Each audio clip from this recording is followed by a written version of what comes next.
Alright, and we are live here on YouTube for the U.S. Marine Corps 250 here on as a races over on the CW. We are here and ready for this one. Hopefully you guys are too. Alright, so there we go. We're just chilling out here. Hopefully everybody's having a good time. Alright. We are broken the, oh wow, we're only 40 subscribers away from 3,000. Hey, there's a chance we could hit it by the end of, well, not by the end of the month, but by the end of April. There's a good chance we could potentially be in position to hit it. There we go. Alright, so again, we're just chilling out here. Hopefully everybody's having a good time. Boom. Alright, so again, we are just chilling out here. Hopefully everybody's having a good time. So again, we're getting ready. This is race 2 of the weekend here at the Martinsville Speedway.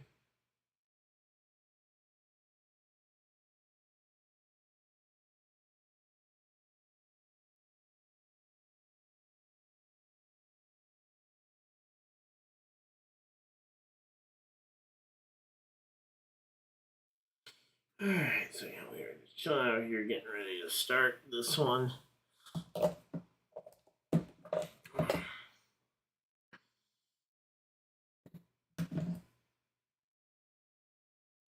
Alright, so there we go. We got 12 people hanging out in chat. Thank you guys for everybody that has popped in here already. Let's get the leaderboard centered up here.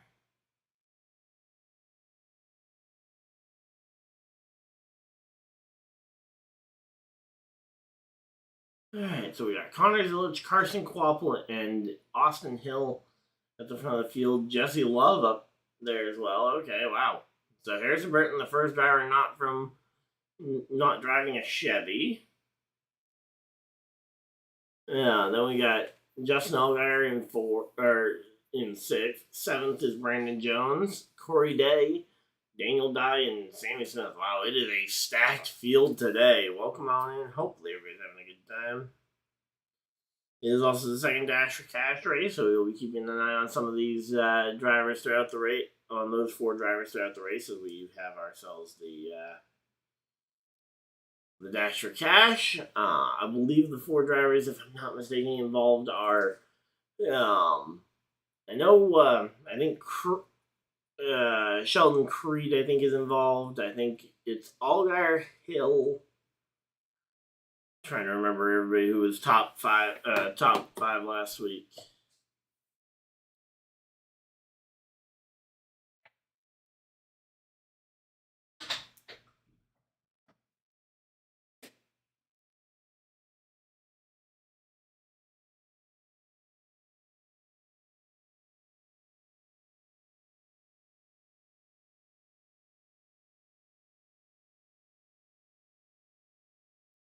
Alright, yeah, we are chilling out here. Hopefully everybody's having a good time. Let's see. Who was the Dash for Cash? It was Allgaier, Mayer, not Creed. It was, oh wait, no, yeah, it was Allgaier, Mayer, Hill, and Creed. So it's the 2 Stewart-Haas cars versus Austin Hill and Justin Allgaier for the Dash for Cash.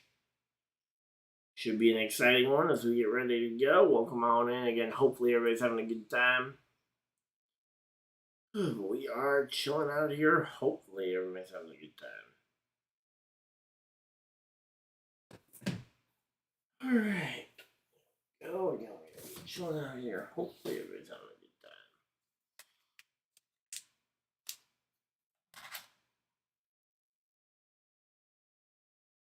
time. We also got these NASCAR cards that we'll be going ahead and open up in the actually, no, let's go.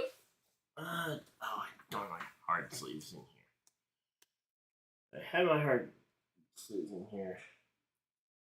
You gotta open one right now, but I guess we're getting ready for the race. I thought the ad break was gonna be longer. I guess I should be more used to the Fox than I am CW when it comes to how many ad breaks they throw in and how long they end up lasting.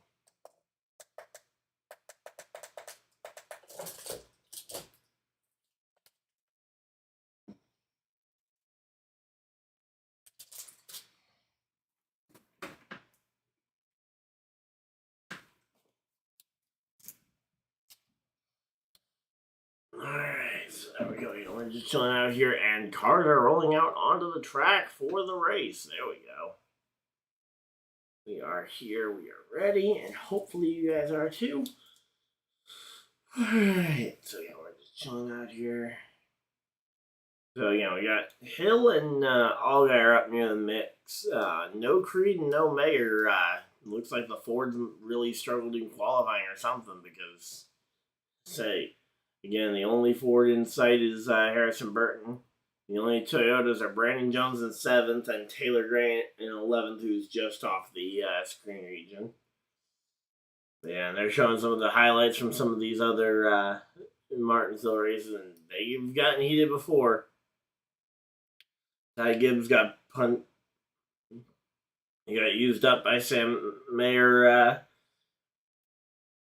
And then, then later that year, he went and took revenge on.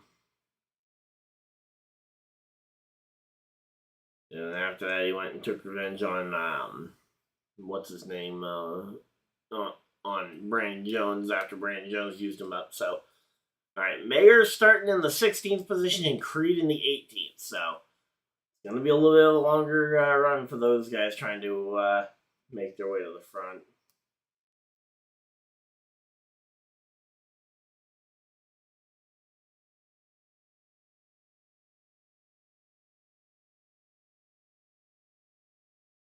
Alright, there we go. We're just chilling out here. Alright, so yeah, Carson Kvapil and Connor Zillage on the front row.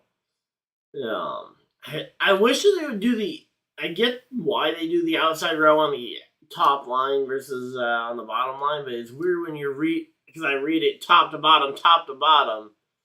So like I'm seeing Dean Thompson, Taylor Gray, but Taylor Gray is actually the higher qualified driver and will be starting on the inside line. Ryan Sieg starting in row 17.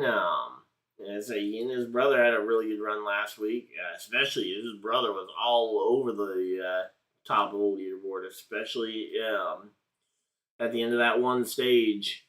Matt DiBenedetto coming from row 14. He's a fan favorite. Always nice to see DiBenedetto out here. And to the rear of the field, you've got Greg Van Alst, Carson Ware, Jeb Burton all going to the rear of the field. Kyle Sieg will be starting in row 18, it looks like. So, I was curious as to where Kyle Sieg was because I hadn't seen him, and he's apparently all the way at the back, which, again, seems weird. Alright, so again, we're just chilling out here. Hopefully everybody's having a good time.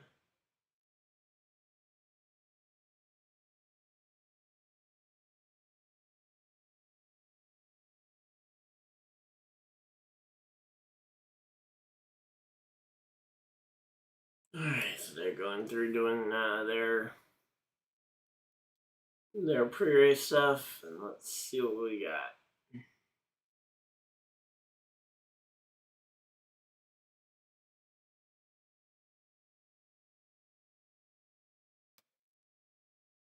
And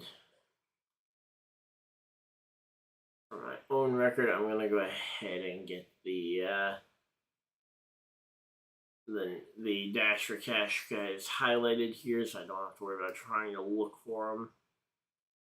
There we go. Sheldon Creed, 2 runner-up finishes at Martinsville. Has never managed to win a race. Well documented. He's got the most amount of second place finishes without a win in NASCAR Xfinity Series history. Oh, come on. Creed.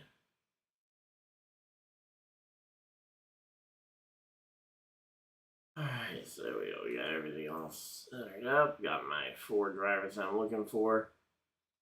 And we will be chilling out here. Hopefully everybody's having a good time. Hey, James, how's it going? Love short track Saturdays? Hey, there's not much better than a short track Friday or Saturday. Especially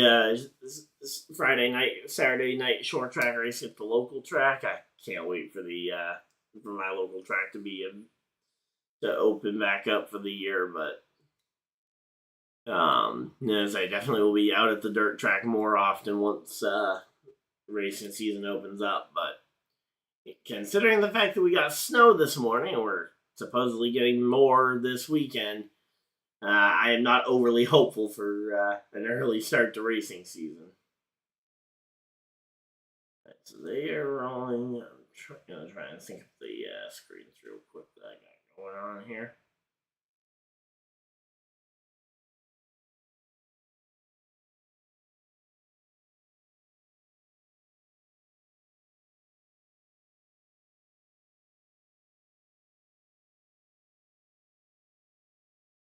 Alright, come on. Alright, but yeah, welcome on in. Hopefully everybody's having a good time. We have how do we have nearly 30 people hanging out in chat? Again, thank you guys for everybody that's tuning in here. There's a Jeb Burton on the screen. Let's see.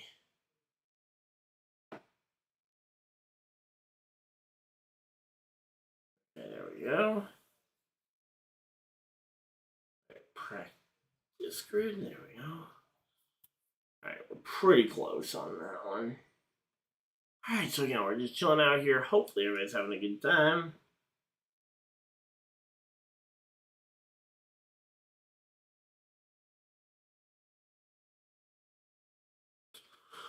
Alright, well, welcome on in. Hopefully everybody's having a good time. Again, during the stage breaks, we have some NASCAR cards that will open. We'll also flip to those during extended caution periods, because at these short tracks, cautions can come pretty frequently, and sometimes it takes a little while to clean them up. But here we go. Looks like the lights are off in the pace car. We're ready to go racing. So here we go. Zilich and Quapple on the front row. Hill and Allgaier, row 2. Or, sorry, Hill and Love, row 2. So here, no, yeah, it is Hill and Allgaier. I thought that looked weird, but okay, I guess Jesse Love got sent to the rear of the field.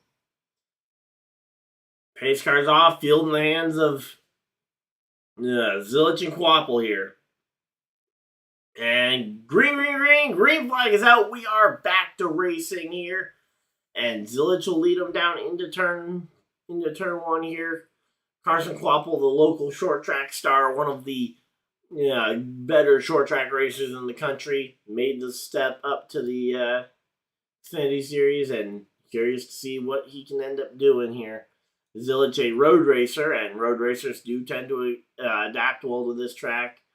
And this being typically being one of the ovals that guys like AJ Allmendinger adapted a little bit quicker too. Although I think I would probably say he's probably a better mile and a half driver than he is a short track driver. But this was specifically one of the tracks in Cup that I remember back in throughout 2017, 2018 being some of Allmendinger's best shots to have a good run on the ovals. So there's definitely something to it with working the brake and the gas pedal here for Zilich that it seems to apply to road racers, and that being Zilich's background, could be one of his best shots at an oval win here. Although he's honestly had a really good car at a lot of the races this year. He was fast at Homestead a week ago, and now he's out front and leading the field here at Martinsville from the pole position. It's not an easy track to pass at, that is for sure. We saw that last night in the truck race. William Byron, despite being in what by most accounts would be a vastly superior car, really struggled to make any real progress through the field all night long. So there we go. Hey, you know what? That is a great color for the Dash for Cash stuff. To have the Dash for Cash graphics being green on there, I will absolutely accept that on there. I know I'm usually very critical of colors on your leaderboard, especially when you go and put yellow sponsors anywhere near the lap counter, and especially when you use other colors to indicate the flag condition, whether it's a green or yellow flag. So here we go. 7 laps in though. Again, everybody's kind of getting single filed out here. Daniel Dye, one of the lone drivers, still stuck on that outside line. So Eric Almirola coming from deeper in the field than we're used to seeing. He's back there in the 13th position, battling it out with Daniel Dye for 13th. not a bad performance, but again, it's one of those things where if you can't find a way to pass people, it is going to be pretty tough. But again, that's not to say that nobody can pass, because again, Corey Heim last night was able to run his way back from the back to the front, late in the race after his tire blew out. Wasn't able to get all the way to first, but got all the way back up to 6th place in a very short amount of laps. So, yep. And here we go. Nick Sanchez looking like he might try and filter into line, but no. Sheldon Creed trying to keep that door open. Shoves it up the inside on Nick Sanchez. Sanchez in the 48, still stuck on that outside line. I will say, Nick Sanchez is one of those drivers I quite like as well here. He's stuck on the outside here, but he's going to try and find a way into the inside line, gives up the spot to Creed, and gets down just ahead of Christian Eckes there in the 16 for Colleague Racing. Feels so weird that he's in the 16 for Colleague Racing. I don't know if it's just me that finds that one hard to remember, but yeah, that's a weird one for me, but there we go.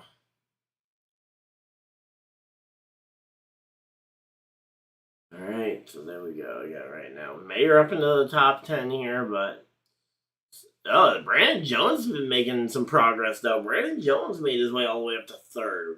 I'd say, how is he passing people and the broadcast isn't showing it? I mean, again, CW, you do a great job most of the time, but at least early on in this race, how did, can you go and show a replay of how Brandon Jones passed all those people? Because, again, Brandon Jones, I remember he qualified okay, but he was certainly not at the level you would normally expect him to just run up through the... Wasn't far enough up that I would expect him to be up in the top 3. In particular, passing guys like Hill and Allgaier. Obviously, he got elevated a little bit due to guys like Jesse Love dropping a little bit back. Which probably adds to the fact that it feels like he got through a lot of people where there might have been less people than we remembered. But so far, 15 laps down. We're a quarter of the way through stage 1 already. And Justin Allgaier just passed Austin Hill here for the money spot. Austin Hill trying to fight back against Justin Allgaier here. Those two both Dash for Cash drivers, and they are fighting for that top spot right now in the Dash for Cash, the D for C. But yeah, again, right now, those two are basically the only contenders in the Dash for Cash right now, because, again, Mayer's got 4 drivers to get through before he even gets to the back bumper of Hill, which, again, not to say that he can't do it, but it won't be something where he just goes from back to front right away. All right, here's the restart. Let's see what happened here for how Brandon Jones... Oh, nope. Apparently they're not going to show the full replay. They're going to show the start of the replay and then throw an ad up here. Okay. And then they go to a side-by-side commercial break. At least it's a side-by-side, but come on, man. Teasing us with a restart, with a replay of the start of the race, and then just going and throwing a side-by-side ad instead. Alright, here we go. Christian Eckes getting by Sheldon Creed, dropping him even further here. Taylor Gray versus Sammy Smith starting to get a little bit dicey here as they're battling it out for the position. And again, now 20 laps have clicked off the board. These laps clicking by really quick. If you blink, you'll miss them. So, again, right now, one of the faster tracks on the schedule, although it's actually one of the slowest in terms of miles per hour. Like I said, the laps at Bristol will absolutely fly by. So there we go. But yeah, right now though, Taylor Gray is a pretty good driver here. Let's see. Come on.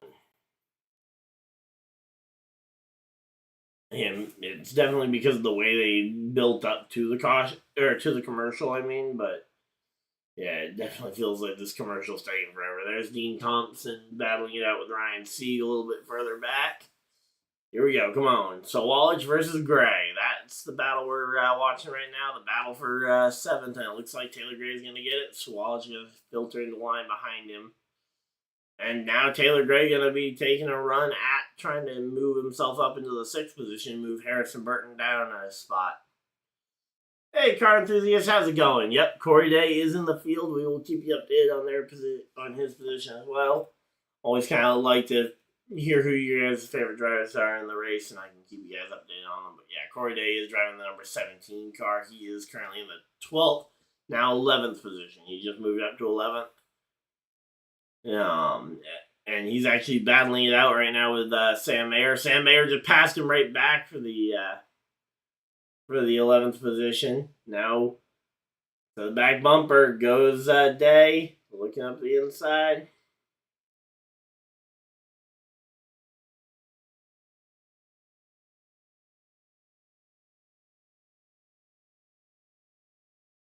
Alright, so again, right now we're chilling out here.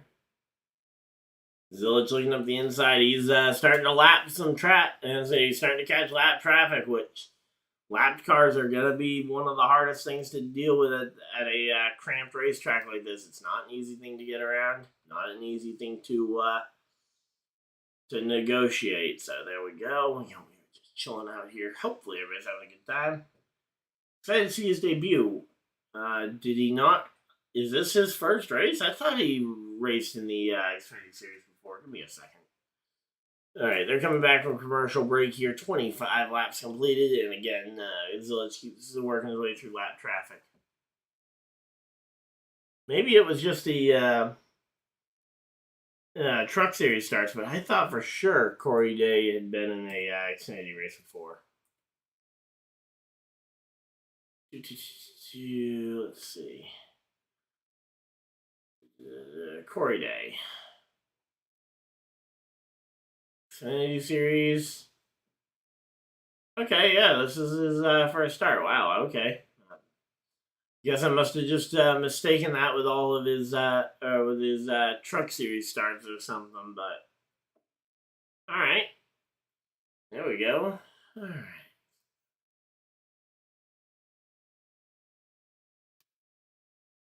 Alright, so again, we're just chilling out here. Hopefully everybody's having a good time. So again, the Dash for Cash drivers, just a quick reminder, it's Allgaier, Hill, Mayer, and Creed this week. So again, both the Stewart-Haas cars seemed a little off in qualifying. They are now 13th and 17th respectively. Mayer has looked pretty good, early on in the run. Was able to make some moves, got himself up into like the 9th position at the highest, but he's fallen back again to the 13th position here. Do you know about the battle cam on the CW app? No, I haven't used the CW app for it, so yeah, I've not seen what kind of battle cam they've got on the CW app, but yeah, here we go. I wish that they would put the race on there because I know a lot of people are tuning into streams like this one because they can't watch or listen to the race through very many other means. Yeah, just because of the fact that the CW has had some really poor kind of planning with some of their affiliate stations. I know a couple weeks ago, I think it was the Atlanta affiliate wasn't even showing the race. They were showing some other college basketball thing getting ready for March Madness. So yeah, again, there we go. Zilich, Quapple, Jones up to the 3rd position.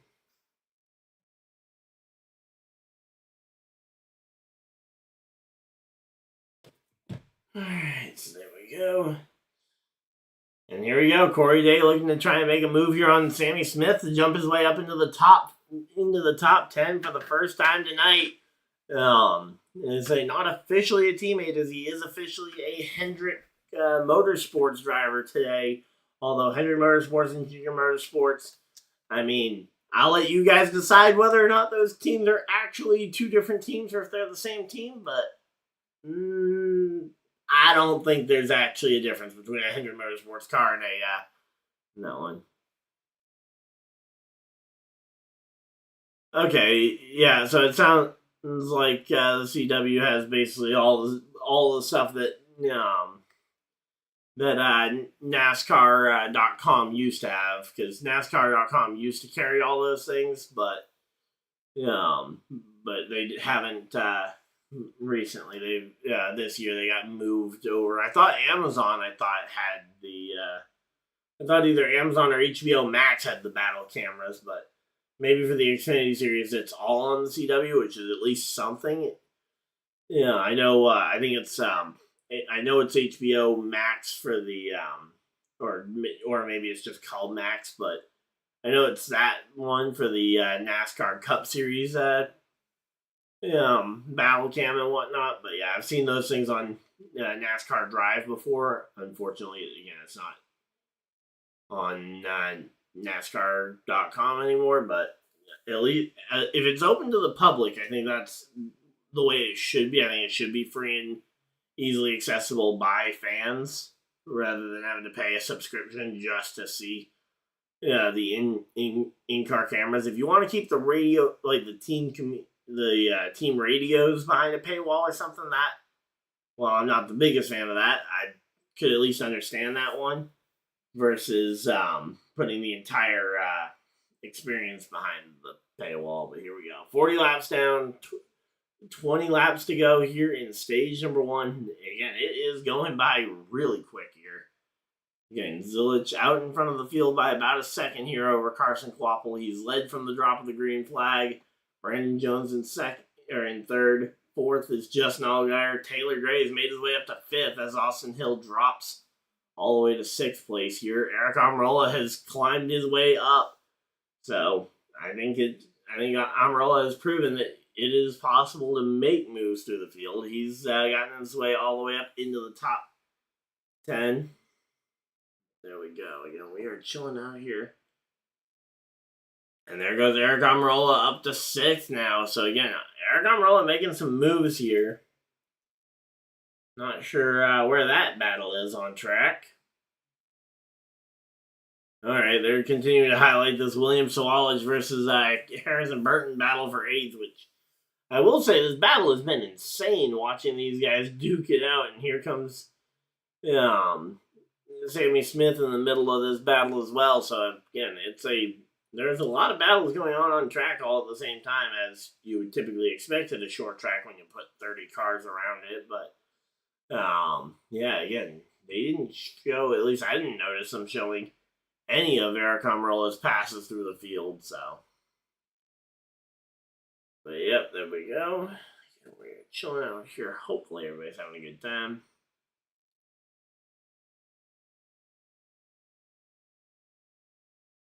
Alright, we got 37 people hanging out in chat. Thank you guys for everybody that has decided to spend a portion of your day here with us. Feel free to like and subscribe. Again, we've been doing these streams for a couple of years now. We'll be doing the Cup race tomorrow as well, so don't you worry about that.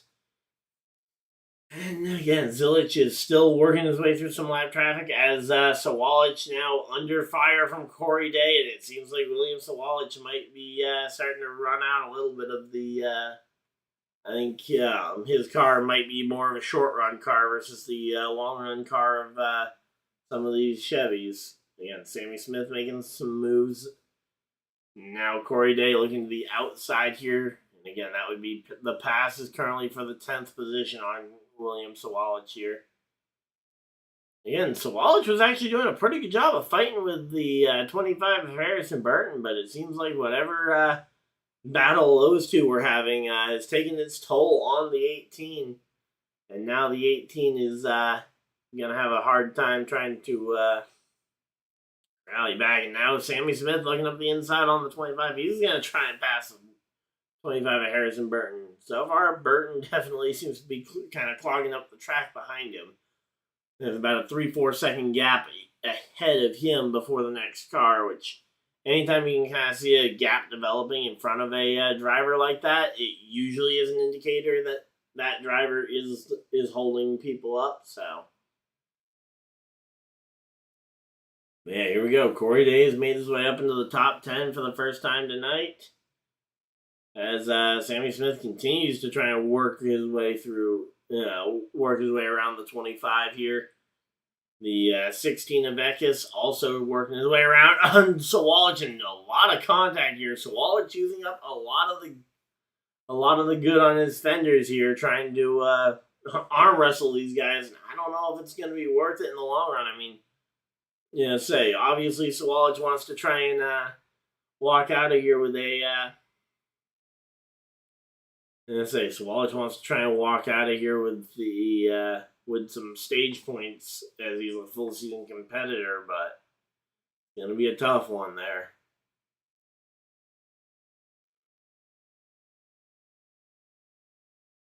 Yeah, Burton's been holding them up ever since. He was also holding up the.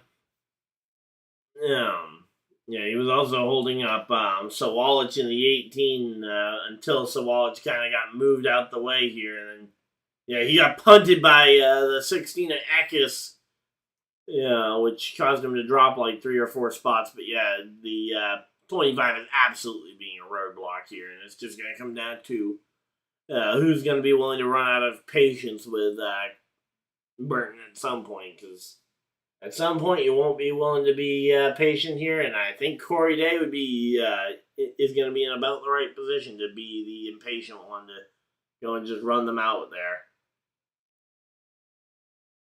So here we go again. Corey Day looking up the inside here, and all right, we got a caution flag. What's it going to be for? There he goes. Yep. As I said, Corey Day wasn't going to be the impatient one. Runs himself and Burton right out the groove. Hey, he went and was the team player there. Got Burton out the way without doing any real damage to without doing any real damage to his teammate's car. What a way for Sammy Smith to make that pass happen. Eckes, Dean Thompson promoted up into the top 10 as Day and Harrison Burton both falling back a little bit. And big tire up on the back of Corey Day's car, and I can not imagine that Burton is overly happy there. Let's see. I was kind of expecting Burton to wave out the window at Corey Day there, but no, Corey Day. Wait, are they giving Burton his position back? Did they really just give Harrison Burton his position back? Why did they give Harrison Burton his position back? Can someone explain to me why Harrison Burton got that position back? Because I would love to hear an explanation. Let's go to Twitter and see if there's an explanation there.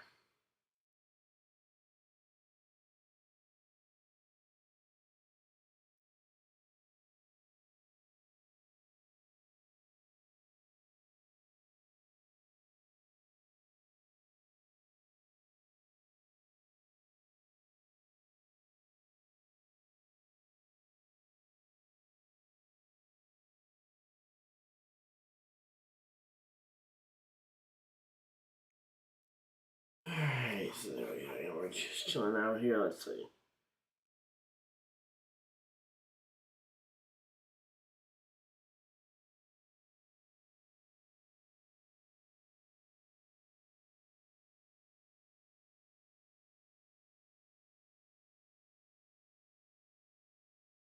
Alright, not seeing any answer over on Twitter about that one, but I hope that they aren't going to let him just keep his position. And because I get that, if they're going to start making decisions like that, I am heavily skeptical that NASCAR will be able to keep it completely fair when you have a situation like that.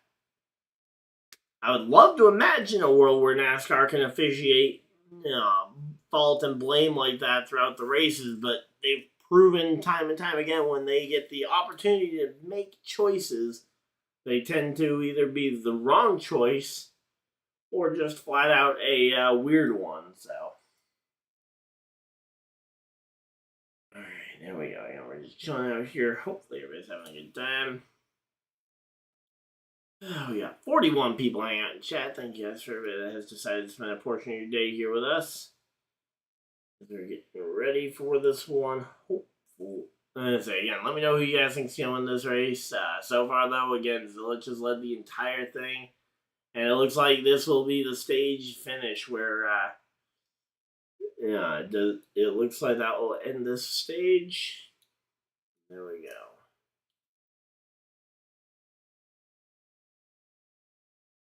Alright, I will be right back, guys.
The door's open if he wants to come.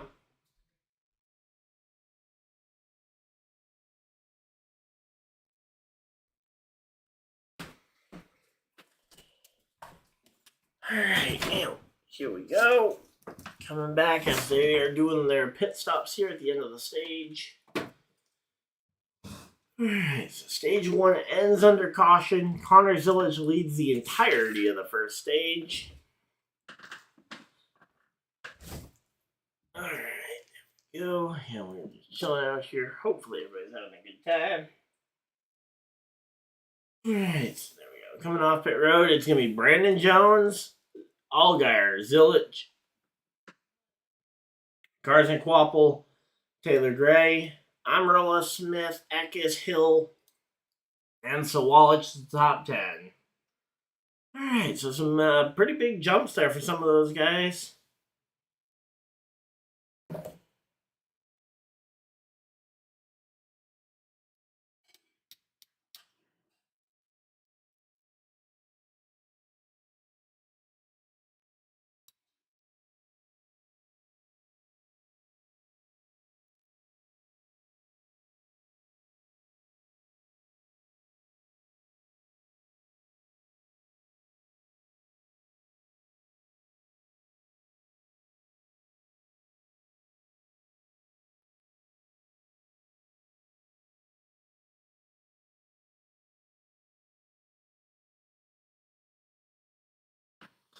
There we go.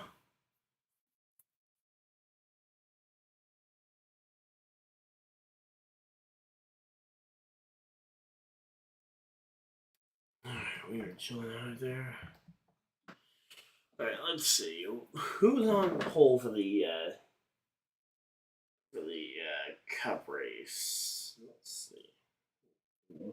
I assume the cup race qualified this afternoon?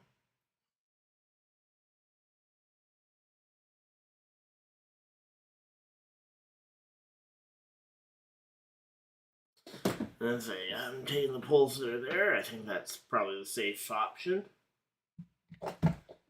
Alright, so there we go. Chilling out. Hopefully everybody's having a good time. We got 30 people hanging out in the chat.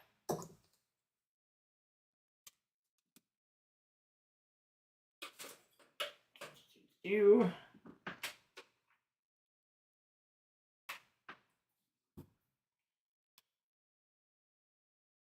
Nope, there we go. Alright.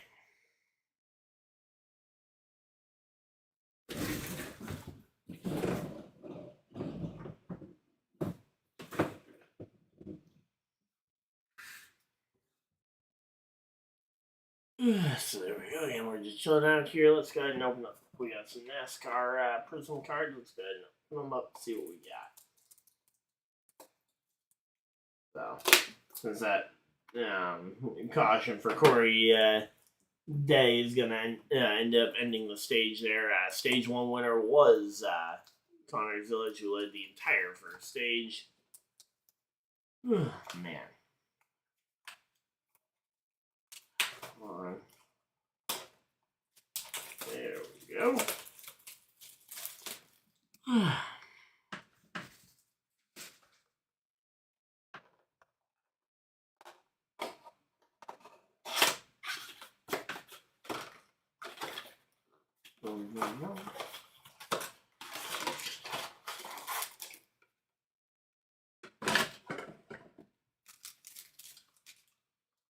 Alright, here we go. Let's see what we got. Alright, let's see. I'm hoping for a numbered, a numbered Michael McDowell would be cool, but a numbered rookie of Zillage would be amazing. Alright, well, we get Cole Custer. That is Sam Mayer. Tyler Reddick. And a Victory Lane, Tony Stewart. And a blue cracked ice, Mark Martin. Alright, there we go. Let's see if we can get one more pack open here before we get this one up going.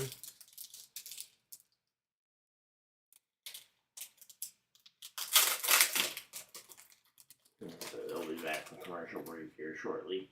Hey, Eric Amarola, there he is. He was in the Xfinity. He's in the Xfinity Series race today. Jimmy Johnson, Todd Gilliland, a green Kurt Busch, and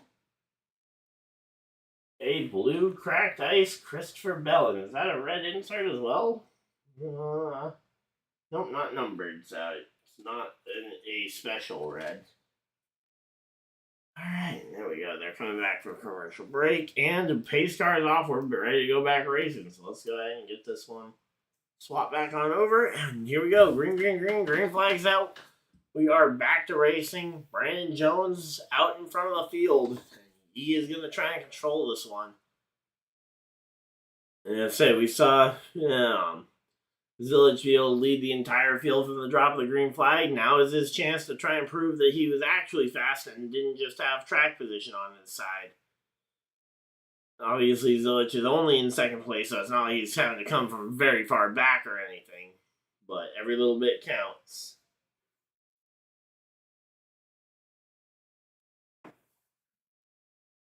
Alright, so there we go. Again, Allgaier is still up in the third position. Meanwhile, Hill has dropped all the way to 10th. Creed is right up there. No, he made a bit of a comeback via the pit stops there. Good pit stop on the 00. Alright, so there we go.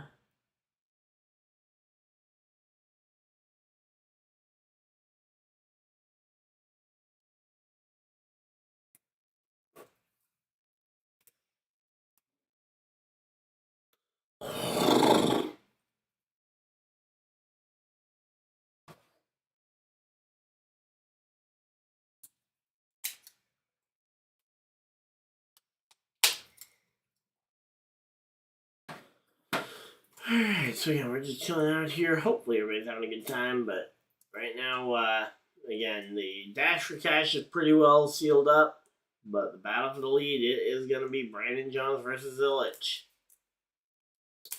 Oh, and they're showing another bit of contact there between Ryan Sieg and Christian Eckes there. And, oh, wow, Ryan Sieg certainly does not seem happy with Eckes there. Yeah, steered into him just a little bit there. Alright, so there we go. Try and figure out a place to set those down.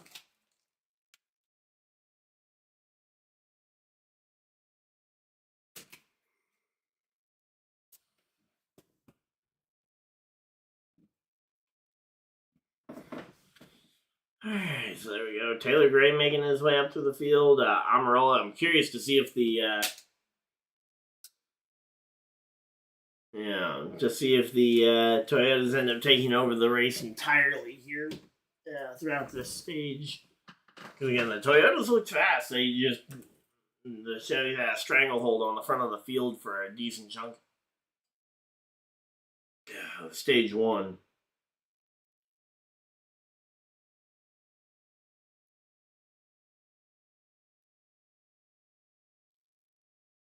Alright, so here we go again. Amarola, he's got Sammy Smith behind him. I don't think Sammy Smith is the biggest of threats, though.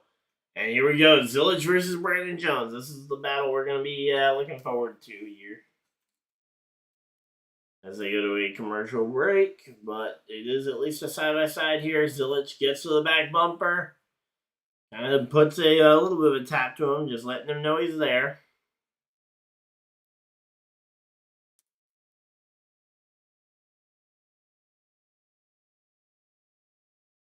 Alright, so there we go.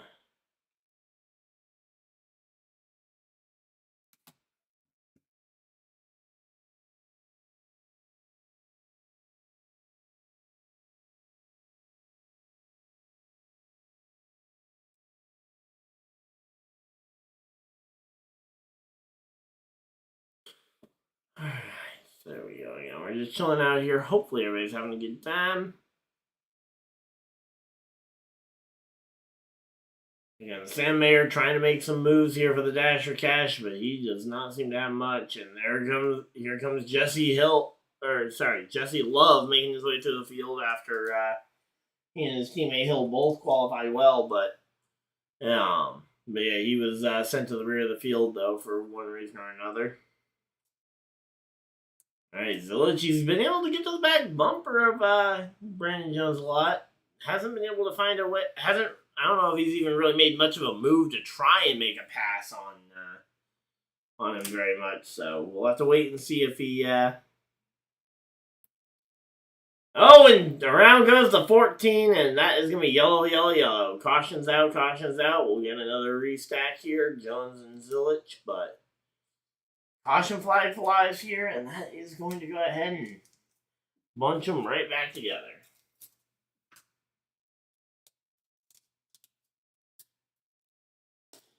Alright, so there we go. And Zillage has some damage on the front end of his car. I don't know if that's from trying to run up the back bumper of Jones or if that was from something else. But yeah, he has some significant right front headlight damage there. Yeah, don't think those would work. Don't think those headlights would work nowadays. But then again, they weren't real to begin with, so. Caution flag, caution flag. Another weirdly timed caution. We get a second caution here, and for the second time, it's going to be a caution. Well, this time it's a caution during a commercial break. Last time it was a caution when we were closing in on the end of a stage, and it ended up becoming the stage end. So, all right, there we go.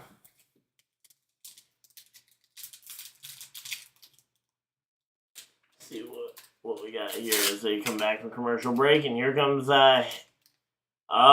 Brandon Jones decides to pit here, hitting for his driver's side is crunched in. Yep. Is they not surprised considering the damage on a little bit surprised considering the spot of the damage on Zillage's car, but not surprised that they have damage because, yep. Alright, here we go. We got Kevin Harvick, Kurt Busch, Daniel Dye. We have a red card. It's Taylor Gray. And we get a Danica Patrick to round it out. Alright. There we go. We get that pack. Alright.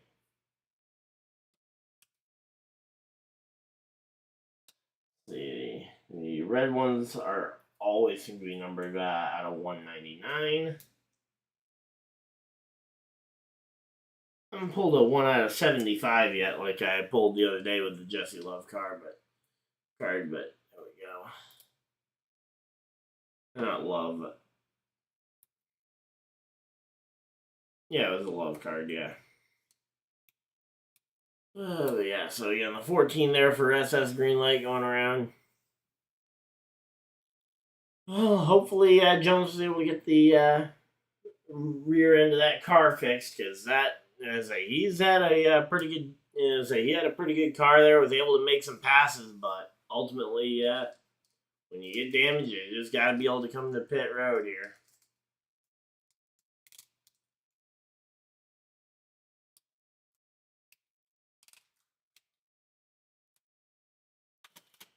All right, there we go.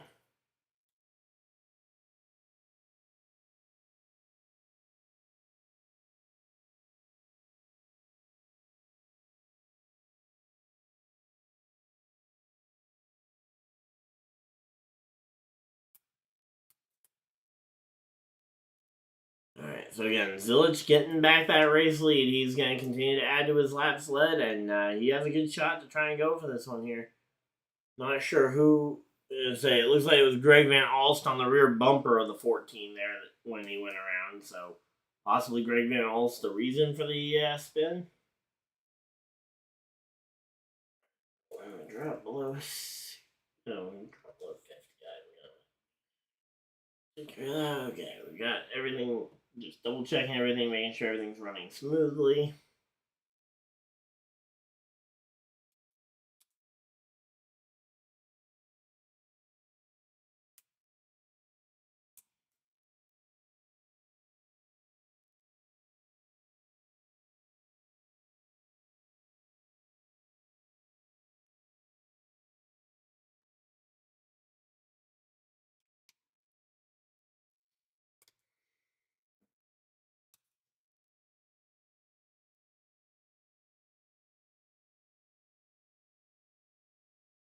Alright, so again, we're just chilling out here. Hopefully everybody's having a good time.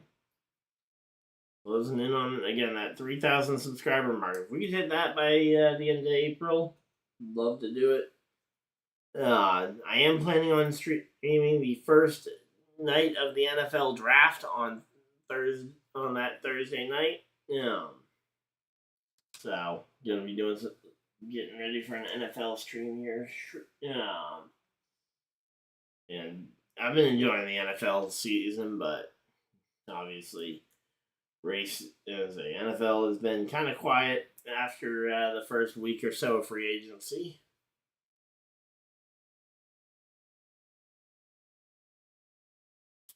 Now we got 27 laps to go, or 27 laps into stage 2, so we're nearly halfway through stage 2 here.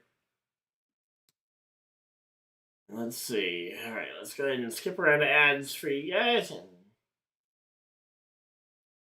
there we go. Yeah, we are just chilling out here. Hopefully everybody's having a good time. So Taylor Gray up to the second position. He's going to get to restart here. He's going to have the opportunity at least to try and restart from the second position. But no, he actually opted to choose the inside second row. Line number in on Zilich's rear door. Here you go, off the corner. Field in the hands of Allgaier. Green, green, green. Green flag is out. They are back to racing.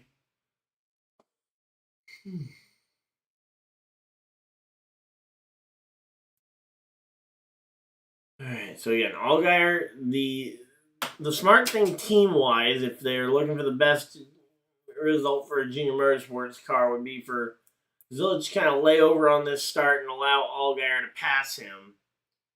And then work their way into line single file in front of each other. But the Toyotas behind do not want to let that happen. They want to try and keep those guys side by side fighting with each other to potentially lead to one of them potentially taking the other out.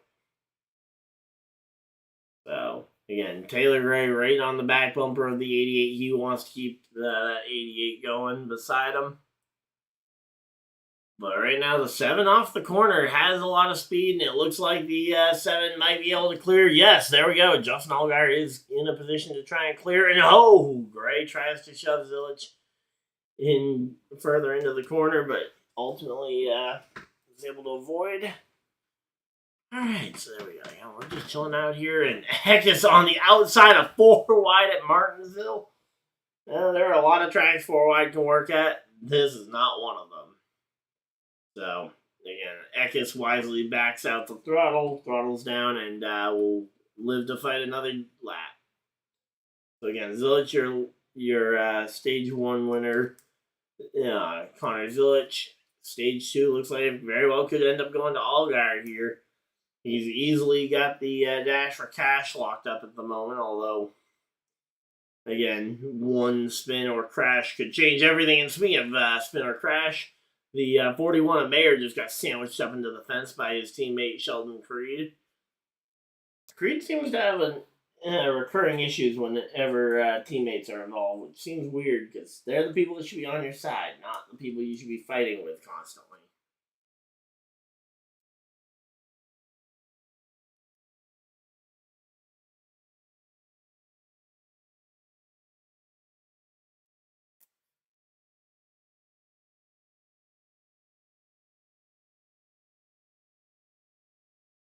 Nope. And caution flag for Dean Thompson going around. Come on, man. All right, well, we're set up for a short run to the checkers here.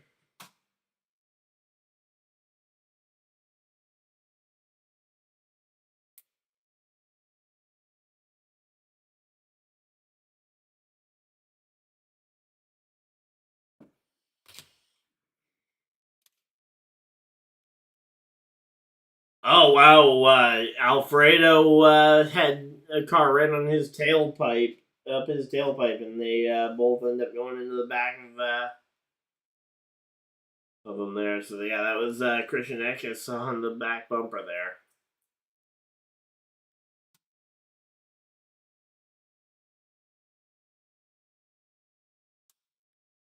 Alright, so yeah, caution flag comes out. They do a side-by-side under caution here. Side-by-side ad under the caution flag. Alright, we're chilling out here. Hopefully everybody's having a good time.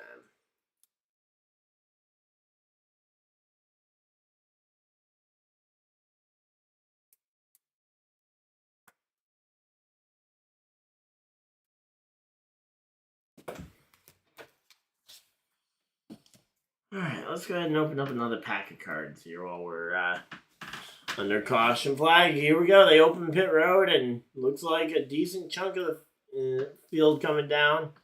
You got Allgaier, you got Gray, you got Mayer coming down. You've got the 8 of Sammy Smith, Jesse Love coming down. So not everybody, but a significant portion of the field coming down pit road. Yeah, basically all drivers who I think believe that they've got that they wouldn't be in position to get those stage points potentially. Guys who don't think they've got very good long short run cars, or drivers who want to try and set themselves up for a to have the track position for the final stage.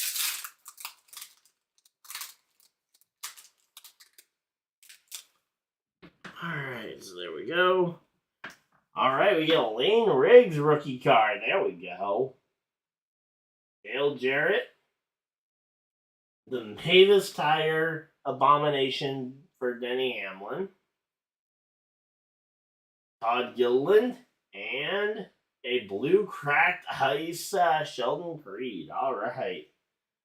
There we go. Alright, let's see if we get another pack in here as we're crossing lap 100 here out of 250 laps.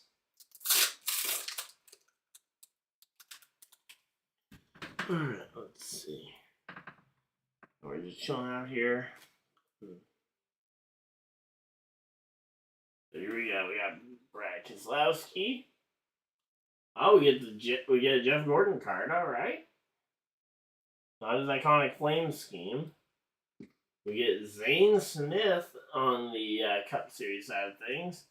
Alan Kulwicki green and a Josh Berry blue cracked ice. And that one is not any sort of parallel, so there we go. But they should be sending us back from commercial break here shortly, so there we go.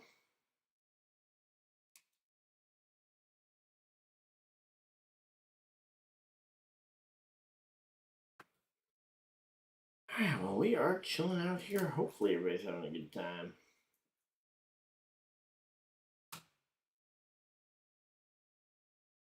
Yeah, Lane Riggs rookie card. That was a pretty cool one to see. Haven't seen a single Zilich yet. Connor Zilich.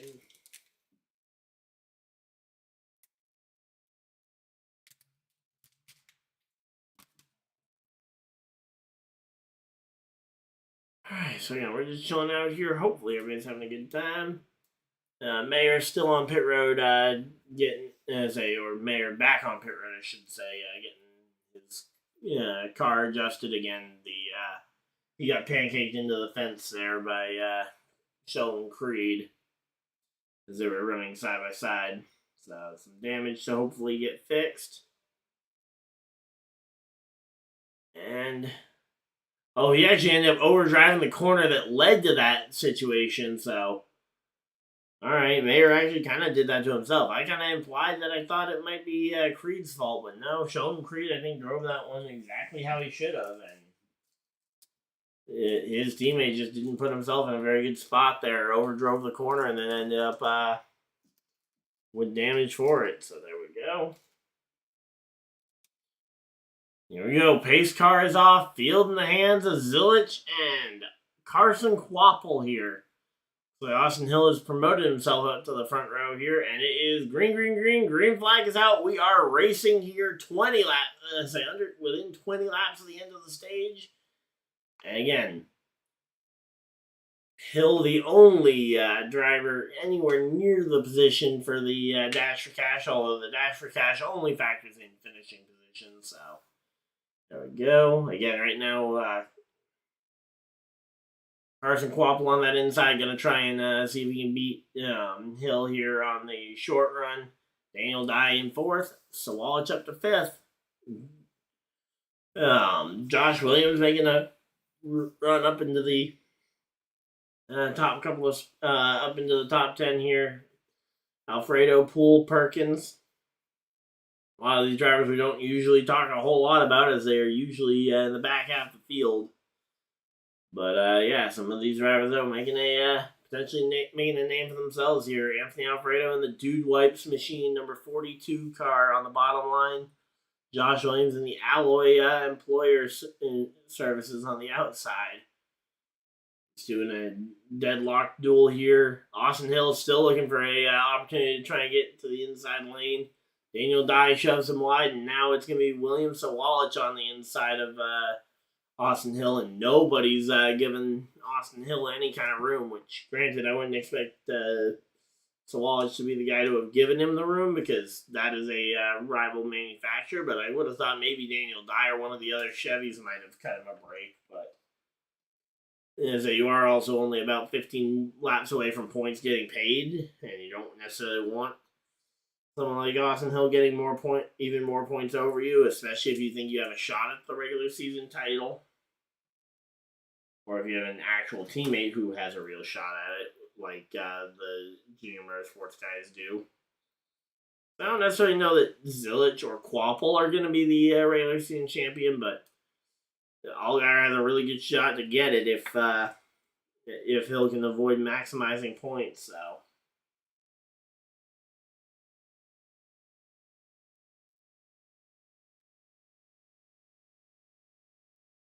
Alright, we are just chilling out here though. Hopefully everybody's having a good time.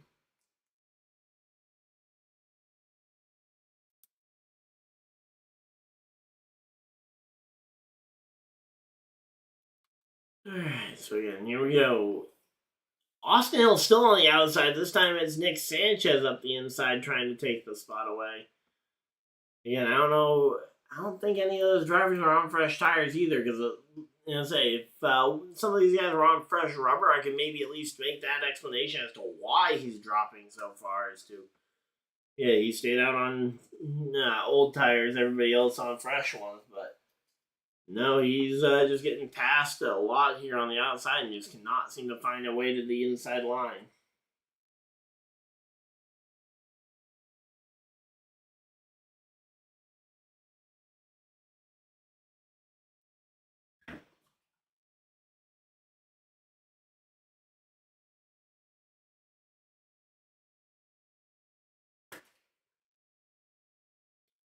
Alright, so there we go. We're just chilling out here. 8 laps to go here in the stage. And again, Zilich having an absolutely dominating performance here. He's led 80 laps so far. Probably could have led the whole thing if he had just avoided losing the lead in the pits, but ultimately he'll have to settle with only leading about 80% of the laps if he can dominate from here to the checkers. But so far, again, Zilich is going to have to work his way back through the field after this caution for the end of the stage.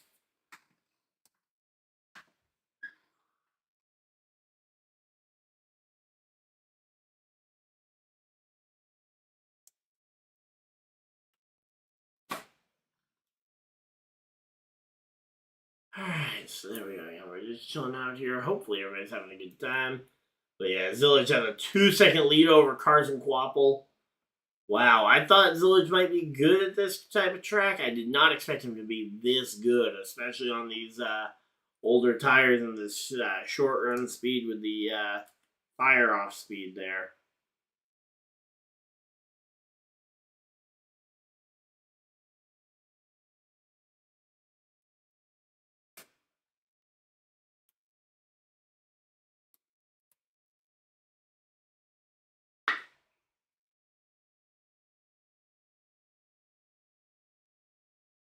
Alright, so there we go. We're just chilling out here. Hopefully everybody's having a good time. 5 laps to go. 5 more times around.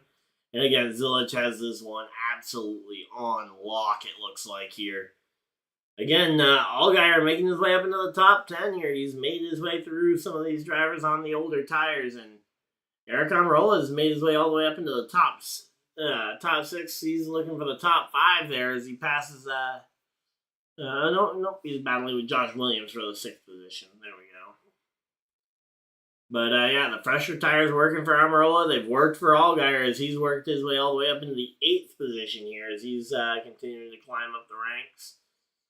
And again, Austin Hill on the older tires and the after staying out, he is now dropped to the 2nd Dash for Cash spot here.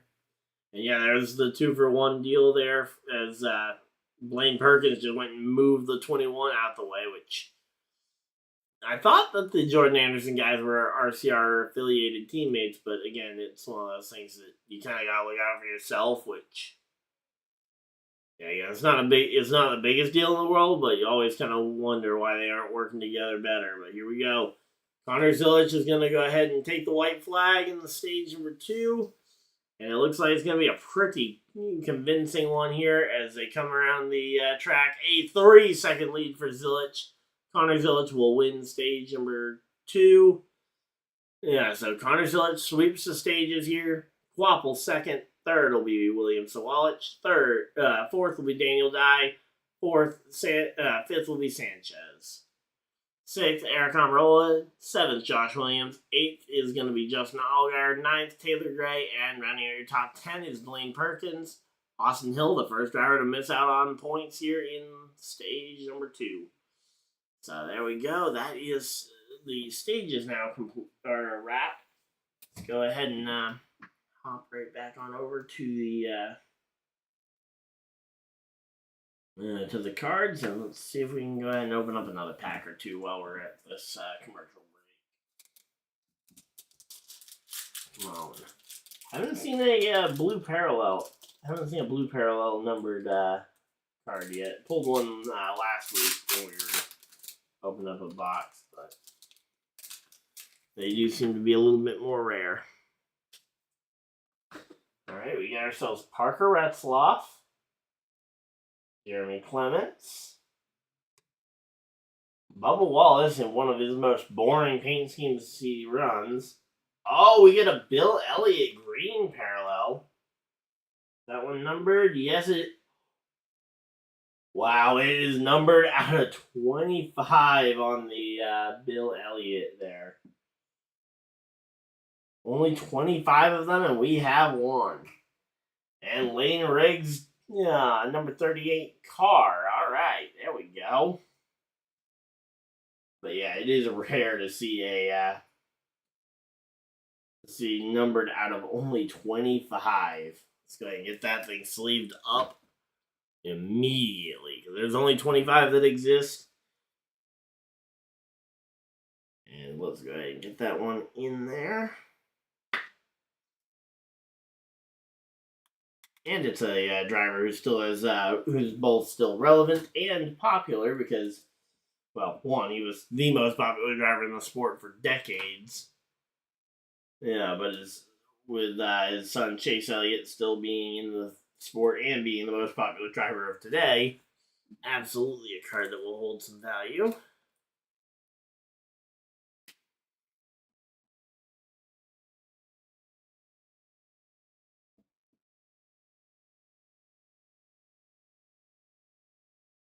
Alright, so yeah, we're just chilling out here. Hopefully everybody's having a good time. Got the lane rigs top loaded. I will say, I love the fact that these cards don't only focus on the Cup Series, because if they only focused on the Cup Series, I feel like you'd really miss out a lot on these cards. Like the fact that you can actually get guys like Lane Riggs, rookie card from before they go and make their name in the Xfinity or Truck Series and move their way on up.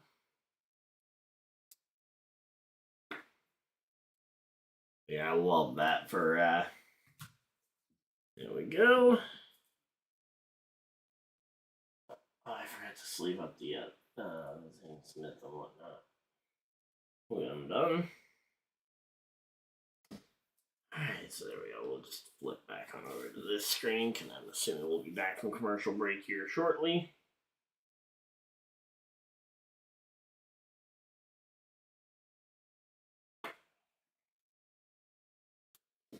But yeah, unfortunately, we didn't get a single digit on the. It's not like a 1 of 5 or something. Imagine if we get a 1 of 5. I mean, that would be a collector's item to behold.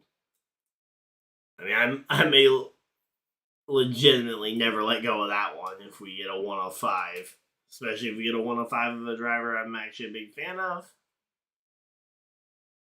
So there we go. They got the helicopter camera sponsored by Lucas Oil.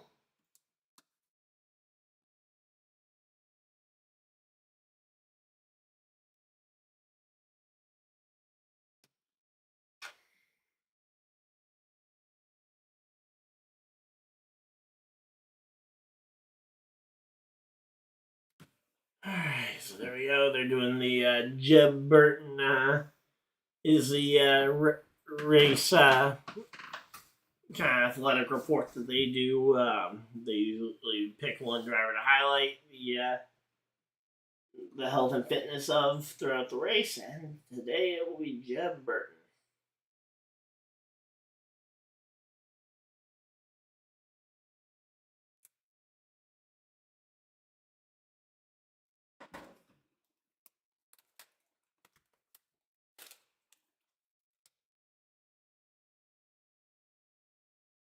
Alright, here we go. Coming down pit road, it's going to be most of the drivers most, if not every driver who stayed out at the last caution flag, and I would assume that all the guys who pit during that last caution flag before the stage ended, I'm assuming will stay out to take their positions near the front of the field.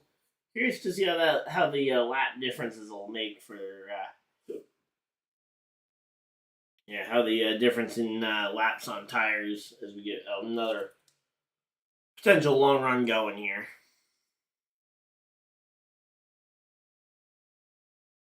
Here we go. Pit stops nice and quick there for Connor Zilic. Not a lot of other notable drivers here. Again, you got William Sawalich and coming out second here. Carson Kvapil with a little bit of a slow stop. Harrison Burton takes 2 tires, jumps up 9 spots. Ryan Sieg jumping up a couple of spots as well as he comes off pit road. But for the most part, honestly, this is not the time to be taking 2 tires. You knew that you were only going to have about 10 drivers on pit road to begin with, so you couldn't gain the most amount of spots. So that is definitely a weird one to see. That was a weird decision for them to try and take 2 tires on this one. You take 2 tires when you think the entire field is going to be there, because then you can gain a lot of spots. But in this situation, you're already pitting, so you're going to lose out on track position to the guys who pitted the last time by, and you're going to lose out on positions because you're going to be on older tires right on the back bumper of the guys who have the freshest stuff. All right, so there we go.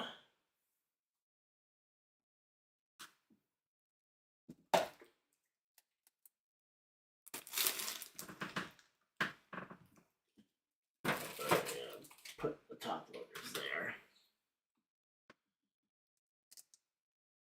All right. Let's go. Another box.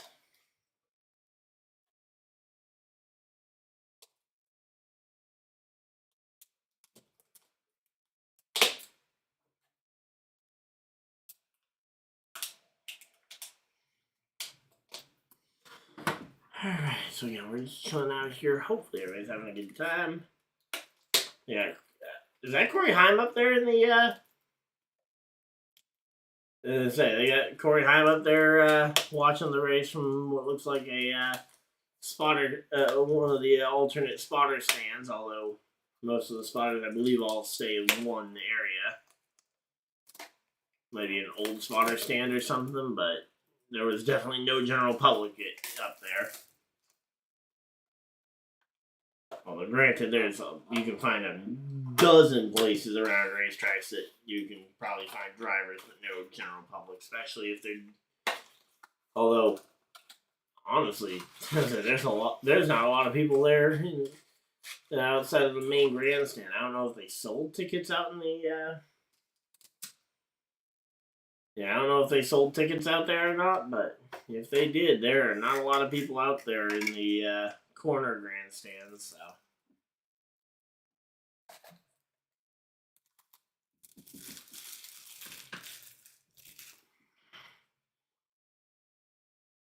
Alright, here we go. Let's see. Come on.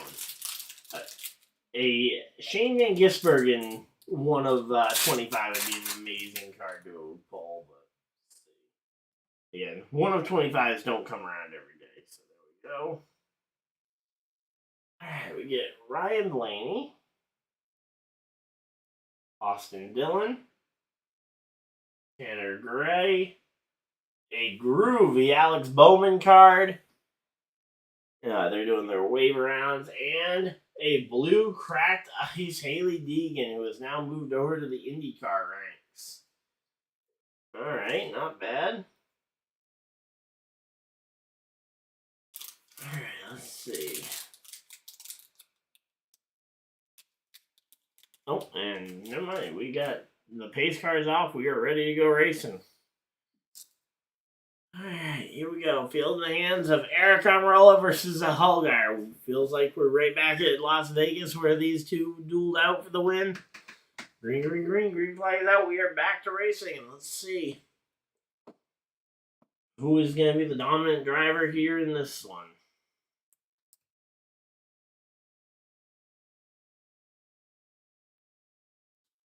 Alright, so 118 laps to go here. And Eric Almirola, Taylor Gray jump out to the top spots here. And to the bottom goes Sheldon Creed here. Oh, man, that's 7 of Allgaier. He's going to be left out to dry here. The question is going to be, who's going to be the first person on the fresh tires here? Because the first person on those fresh rubbers is going to have a good shot to try and run their way through this one.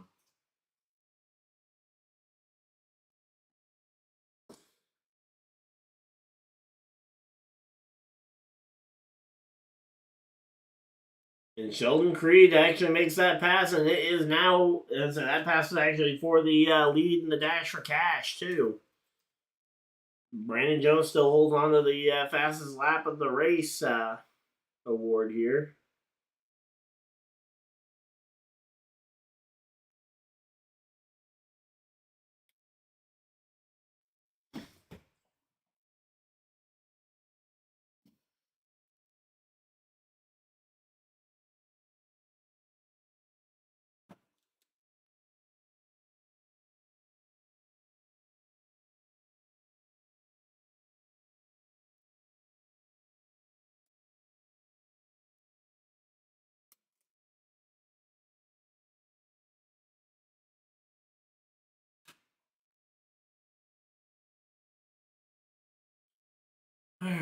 so there we go. 113 laps left. Mayer up into the top 10. Hill, the only one not in the picture right now in terms of the Dash for Cash drivers, but we also know he was on pit road somewhat recently, so not a surprise to see him a little bit further back. Give him some time, and he will almost certainly filter back to the front of the front couple of spots. Although he'll definitely had a rough time that last restart. Yeah, ended up missing out on stage points altogether after staying out to gain stage points. Or to at least have the opportunity to gain stage points here. Dean Thompson going up the inside here on the 45. And there goes William Sawalich underneath the 88 of Connor Zilic. And Zilic has a lot of damage on the front end of his car. And we got caution flag flying. Yellow flies here. And let's see. Harrison Burton, I think you caught your own splitter. How on earth did that happen?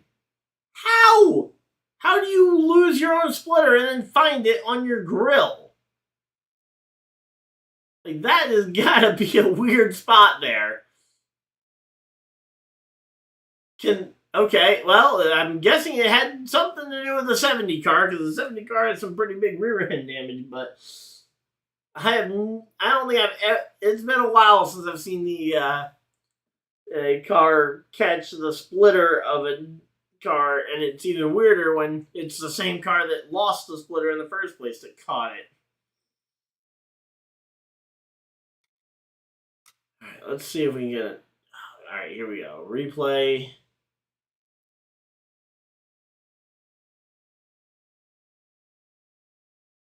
Not exactly sure what happened. Again, that is just a really weird instance there.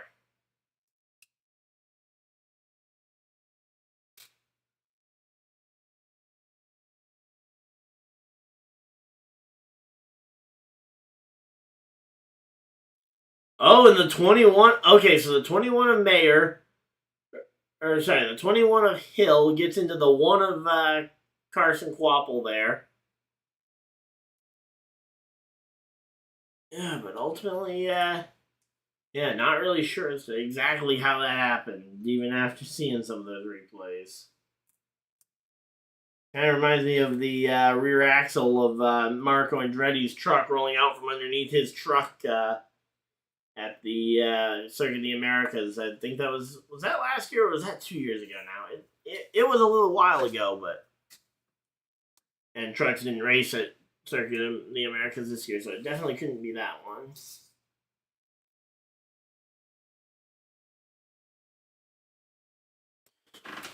Alright, here we go. Clean up some more area here. And let's go ahead and open up another pack.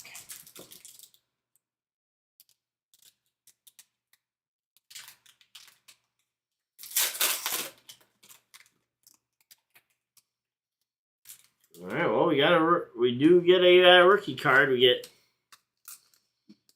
an Arco Series rookie. We get Andres Perez de Lara. Weird to see an Andres Perez card with the full spelled out name. Ben Rhodes. Alright, here we go. We got Matt Mills. Alright, we get the green Sam Mayer. Not a parallel or anything, so it's probably not numbered. And we get blue Cracked Ice Austin Hill. There we go. Alright, let's see. One more pack here, hopefully, before they send us back from the commercial break. We're chilling out here. Hey, car enthusiasts, how's it going? Yeah, the 88 is definitely crunched up. Yep.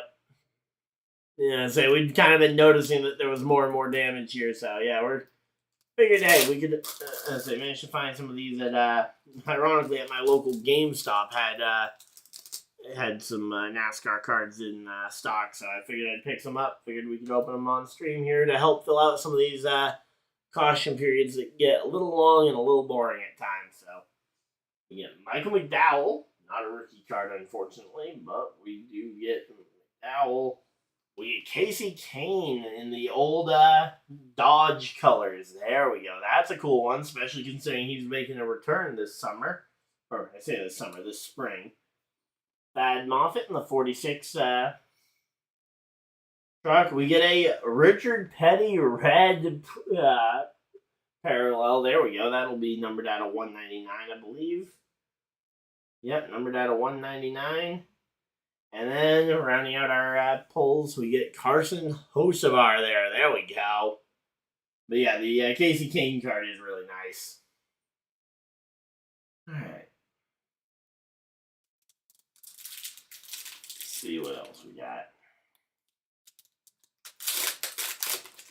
So yeah, these are also 2024 cards, so they're going off of last year's rookie class here, and they're our last shot. So here we go. Tony Breitinger. We get Lawless Allen.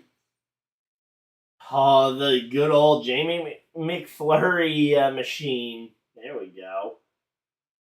Austin Cindric, National Pride. I don't know if he's a National Pride of America, but there we go. And a Kyle Larson Blue Cracked Ice. There we go. We got some pretty good pulls here. But yeah, we had this entire box has been a pretty cool set of pulls. Got 2 more packs from this box. Let's see if we can maybe again, the Bill Elliott now numbered out of only 25 is a really cool one too. So definitely the rarest of the cards that we've pulled. But honestly, when it comes to NASCAR ones, for me at least, it's more so about the look of the card. So we get another Carson Hocevar. The Ty Gibbs, he gets us number 54. Oh, Bobby Allison, number 22. There we go. We get a green Justin Haley. And the blue Cracked Ice is Newman. Ryan Newman. And here we go. Green flags out. We are back from the commercial break, and they are right away into the restart here. As it's going to be Gray versus Creed on the front row, Almirola and Allgaier in row 2. And we got ourselves a battle on back for the spots. And this fight for the top spot is going to be a hard one because, again, Creed really wants to get that spot. Gray does not want to give up the lead here. Taylor Gray would be another shot at a back-to-back first-time winners here in the NASCAR Truck Series last night, and then tonight with the NASCAR Xfinity Series. In fact, there's a couple of opportunities for first-time winners. Obviously, Creed has never won the NASCAR Xfinity Series before. That's, again, very well documented. Eckes would be a first-time winner as well in the NASCAR Xfinity Series. Myatt Snyder, so a couple of other options inside the top 10. Yeah, but yeah, there we go. Again, we are chilling out here. Hopefully everybody's having a good time. And get the let's get that Richard Petty sleeved up here. Alright, so there we go. Again, the 00 versus the 54, battling it out for the very top spot here. Again, Sheldon Creed, he was driving that. He was driving a Joe Gibbs racing machine 1 year ago at this race. But now he's at a Stewart-Haas car, and he's having a fight with one of the guys who Joe Gibbs Racing brought in to help replace him. Taylor Gray. Not the exact car. He was in the 18, not the 54 last year, but...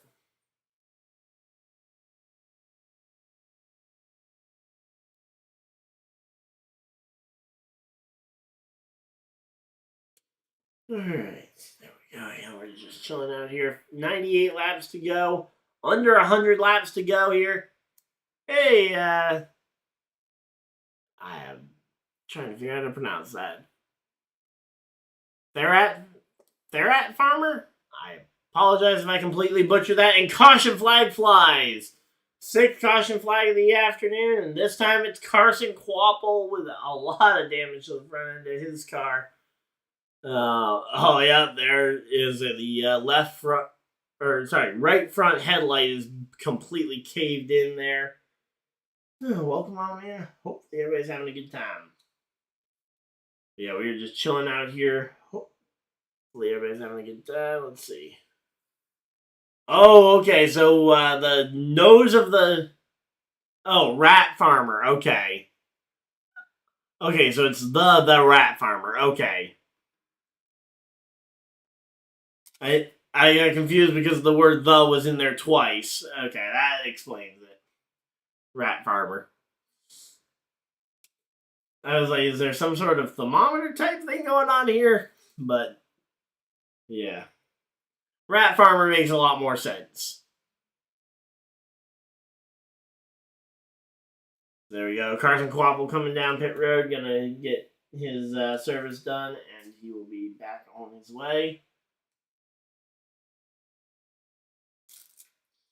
Just leaving up some cards that we opened up a moment ago. But yeah, that was. I mean, Connor's Village didn't have many other places to go. They were kind of both. Both he and Quapple came up on a car on the car at the same time, and they just kind of pinballed between the two, and he was going to take out one or the other.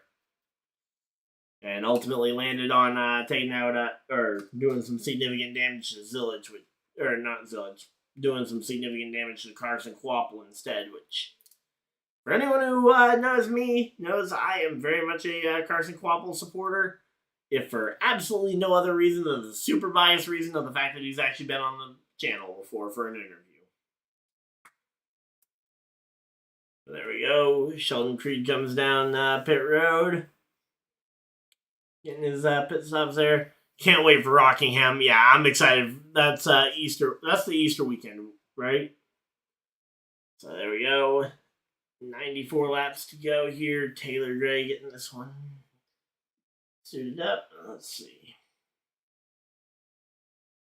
But yeah, so we've just been, during the extended cautions, we've just been opening up some NASCAR card packs, and we've been getting some pretty cool holes.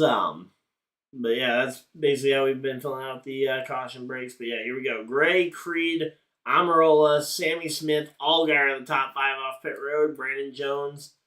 Yeah, 6th. 7th is going to be Austin Hill, who jumps up a couple of spots there. But good job on Taylor Gray being able to hold that lead. Not by much, but he holds on to it. All right, there we go. But yeah, this Bobby Allison card is a really cool one too. I'm assuming this is this specifically talking about the race that he got given back last year? Nope. But hey, a Bobby Allison card from a year that Bobby Allison officially won a race in, despite him being in his his 60s or he's got to be older than that. Is he in his 70s now? I'm probably way underestimating on, because Bobby Allison's been around in the sport for the longest time.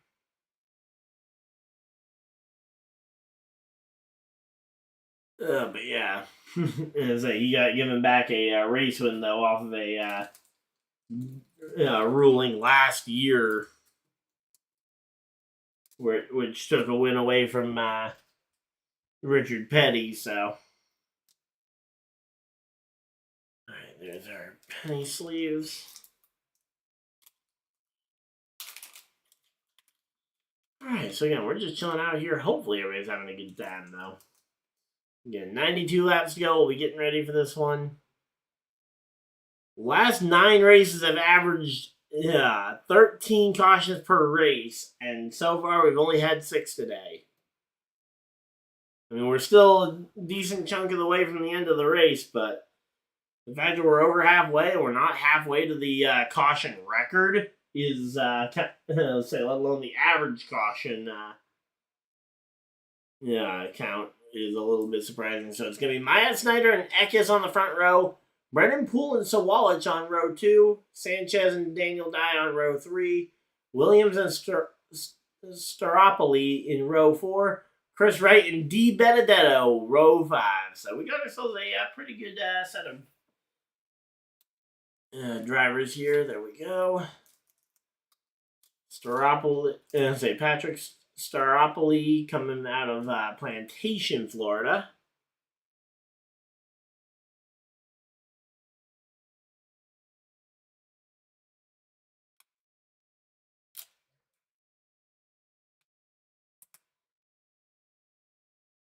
All right, here we go. Coming down. Say pace car is off. Field in the hands of Snyder. Green, green, green. Green flag is out. We are racing here at the Martinsville Speedway. And let's see what we got going on here. Yeah, Maya Snyder hanging on to the outside line. He's going to be looking for a spot on that inside line here. But the 16 just drives out in front. The 16 of Christian Eckes. But here we go. There's contact for second here. The battle for second between Maya Snyder and the 18 of William Sawalich. I don't think those two cars get all that much more different. That's a DGM 91 car versus the 18, which is a Joe Gibbs Racing prepared car. Oh, the 54 just stacked them up. 54 just got into the corner of Matt DiBenedetto, who had the 5 of Chris Wright on his outside. Gray just moved them both out the way. There we go. Good job, Gray. And credit to the other two drivers for managing to hang on to that one without completely wrecking, which, again, very impressive just being able to hang on to a car like that when you're getting stacked up like that. That's a very easy spot for some contact to go ahead and knock them out. So Eckes has about 20 lap older tires, like 24 lap older tires than Sawalich in second. So would not be shocked if we see William Sawalich drive up here and potentially pass Eckes, but so far Eckes is holding strong here. Maya Snyder also on those older tires. He's holding on to the third position. First driver's on brand new tires is going to be Taylor Gray in that 54 car who's coming storming through the field. He and Sheldon Creed are both on the fresher tires, and basically everybody behind Creed that's moving forward is all going to be on brand new tires. So there we go.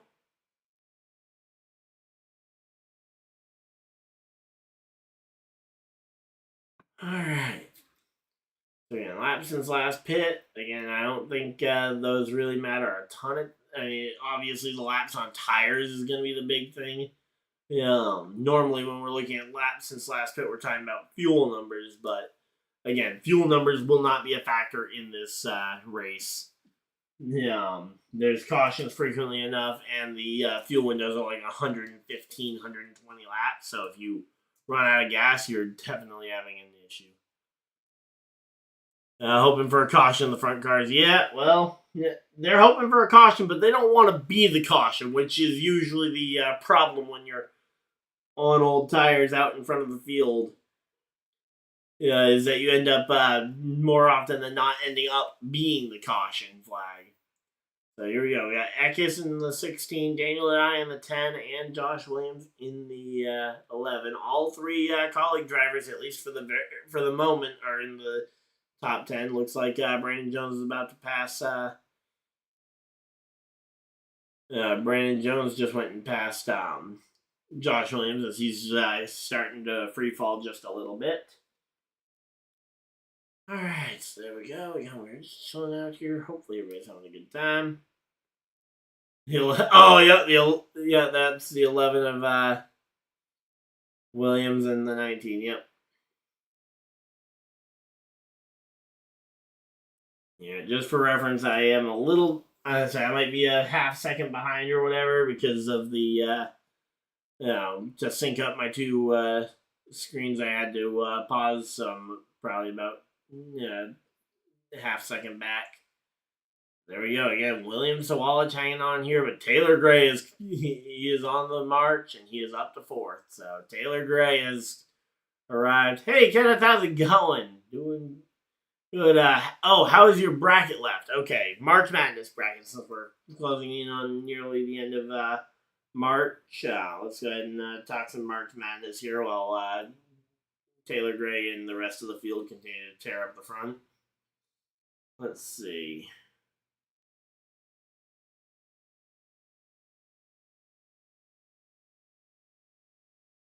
Alright, let's see. March Madness bracket. That is this app. Alright, so I had Houston, Tennessee. So I got that one right. Let's see. Alright, so I had Michigan beating Auburn, which that one did not end up coming true.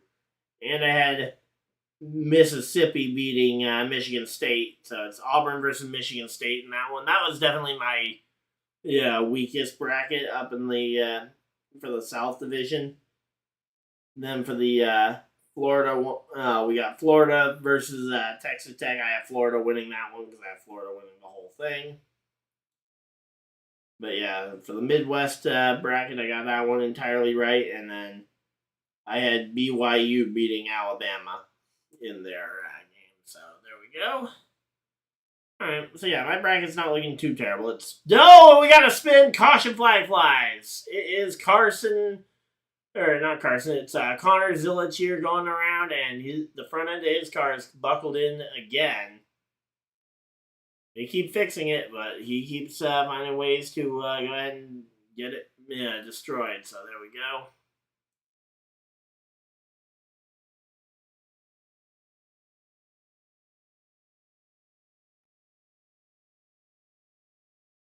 But yeah, so my bracket is there.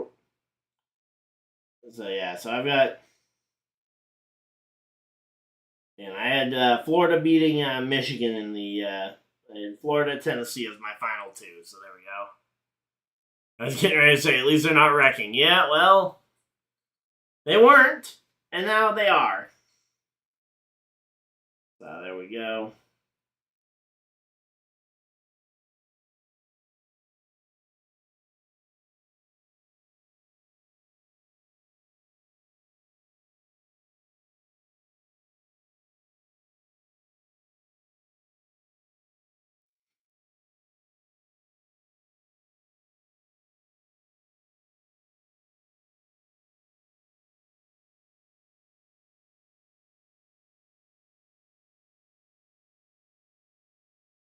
Alright, so there we go. 73 laps to go.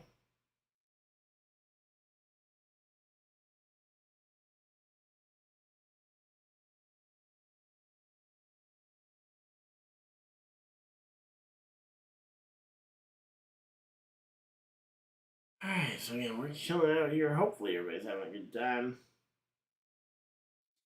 Alright, so there we go.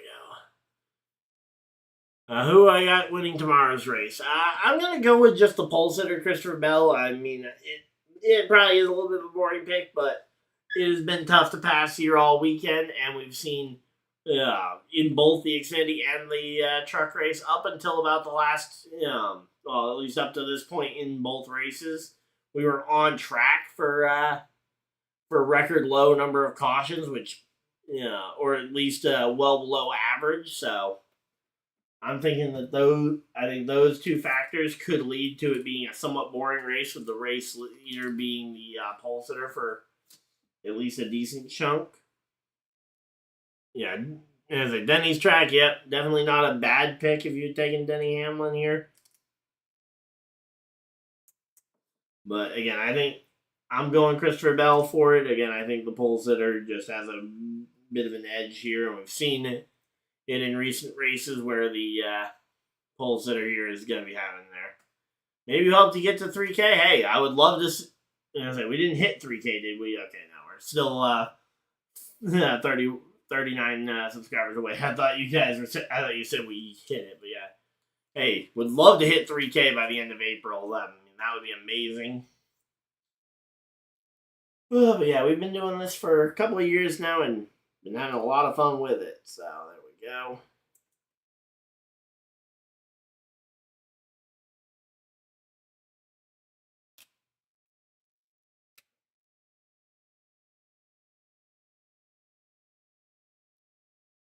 Alright, so there we go again. We're just chilling out here. Hopefully everybody's having a good time.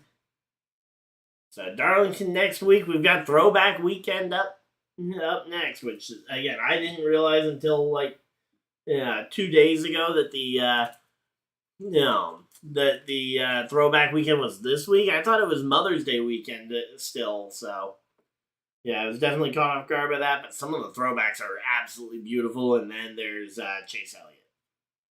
And that is about all we will say about Chase Elliott's throwback. Last year he had a great UniFirst throwback, but yep. Kyle Larson's, though, absolutely a beautiful paint scheme. I will almost certainly have to get that one in.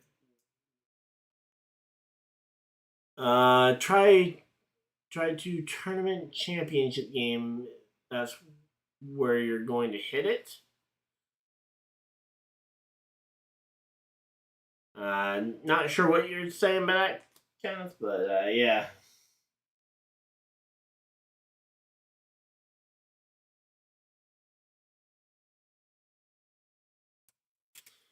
Alright, so yeah, we're just chilling out here. Hopefully everybody's having a good time.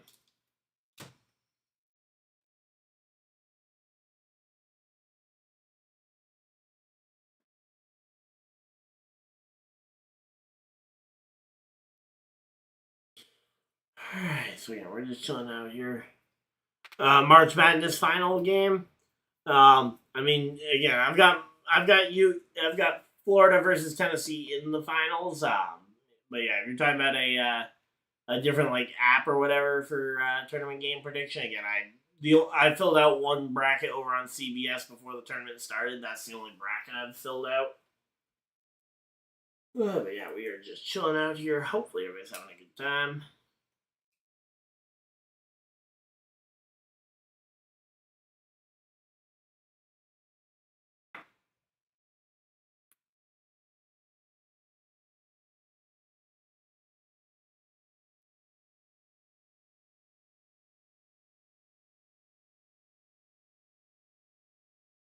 All right, here we go. Pace cards off. We're ready to go back racing.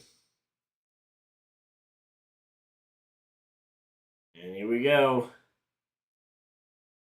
Field in the hands of Taylor Gray and William Sawalich. Pair of Toyota drivers on the front row. Green, green, green. Green flag is out, and everybody's looking to try and jump up the inside on Sawalich there, as I think he might have been. They might have thought he might be preparing to try and check up for the 54 Gray, but right now it looks like Taylor Gray. Oh, 3 wide contact for the lead. Sheldon Creed having to try and hold on there. Oh, final game. Oh, you want me to stream it? Okay. Depending on when it is and if it overlaps with any NASCAR stuff, but certainly not opposed to it. I was planning on streaming Yukon versus Florida, but that game ended up happening while I was at work, so here we go. 65 laps to go here. Sheldon Creed, though, making the attempt to try and go over the lead, ended up coming back in the second position here. Taylor Gray was able to hold on to that lead, but William Sawalich got kind of the bad end of that deal. Sammy Smith in the third position here. William Sawalich fourth, and Brandon Jones in the fifth position. So 3 of the top 5 are all Joe Gibbs Racing Toyotas. There we go. And here we go. Speaking of the Joe Gibbs Toyota that is not in the top 5 right now, here comes the 19 of Eric Amarillo making his way up into the 6th position here. All right, so again, we are chilling out here. Thank you guys. So, wow, we got a lot of people popping in here. We got 40 people hanging out in chat. Thank you guys for everybody that has decided to be a part of this as we are getting ready for this one. Alright, so there we go. Again, Allgaier holding on to the 6th position, but right now Sheldon Creed in 2nd would be your dash for cash winner if he's able to hold on to it. But he just got passed by Sammy Smith, and the question is going to be is, can Sheldon Creed avoid a free fall here? And again, can Allgaier potentially try and find a way to gain some of these spots? Again, he's got a lot of Joe Gibbs Racing equipment to try and make his way through. And he's got a Joe Gibbs car coming up behind him quickly. So here we go. Eric Amarillo closing in on Allgaier. Oh, come on. The Liberty banner on the leaderboard caught me off guard there. I thought they were showing a caution. And I was like, oh boy. And there is a caution. Caution flag flies. And that is going to hold Gray in the lead, Sammy Smith the 2nd, and Sheldon Creed is going to hang on to 3rd spot here, but that is going to re-rack this one. Let's see, Ryan Sieg into the back bumper of somebody, and it doesn't end up doing much there. Okay, and caution flag flies. It is the 07 who has spun around. Not even sure who is in the 07 today. Legitimately, who on earth is in the 07? Oh, it's Carson Ware. Carson Ware involved in the caution flag here. Shock and surprise that Carson Ware would be the one to find a way to end up spinning it around. All right, well, let's go ahead and open this other pack here. We got one more pack from the box we were opening, and then we got one more box at the ready. So there we go. Florida 32-31. Okay, hey, there we go. Go Gators. Alright, let's see. Here we go. Last pack. Let's see if we can get some last pack magic from this one. We get Christian Rose rookie card. Not even sure who he is. I've definitely called the name during a race broadcast. We get Briscoe. We get Christian Eckes in the 19 car. We got a red. We got something red here in the back here. Christian Eckes. It's Sam Mayer, a red parallel. That's going to be numbered out in 199. And yeah, there we go. Sam Mayer. Red parallel and an Eric Almirola Xfinity car. There we go.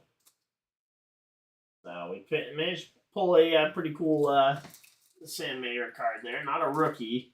If that had been a red Connor Zilic, that would have been insane. But there we go. Again, we're just chilling out here. Hopefully everybody's having a good time. Try and get as many of these things sleeved up before continuing with the next box. So give me a minute, but we will flip back over to this big screen here. While I finish sleeving up these cards.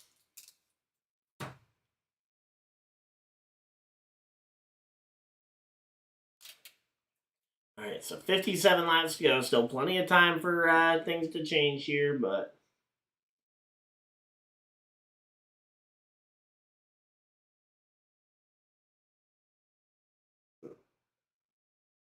yeah, we will keep an eye on the Gators game score as well here as we get ready to go.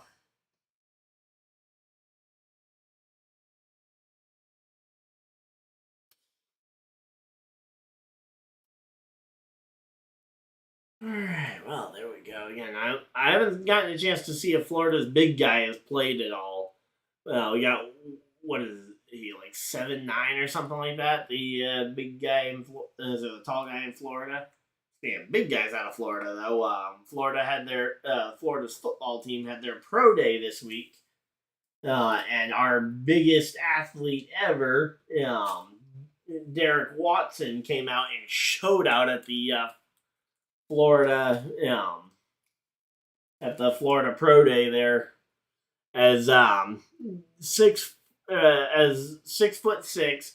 464-pound defensive tackle Desmond Watson was out there running that one. I think I might have said the wrong name initially, but yeah, no, it's Desmond Watson, wore number 21, and he actually got snaps at running back last year in the Tulane Pro Bowl game, or not Pro Bowl, but in our bowl game that we played.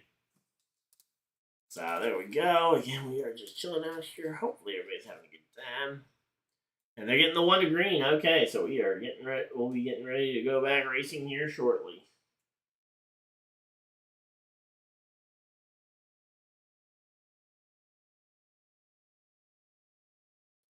So there we go. Sammy Smith versus Taylor Gray here.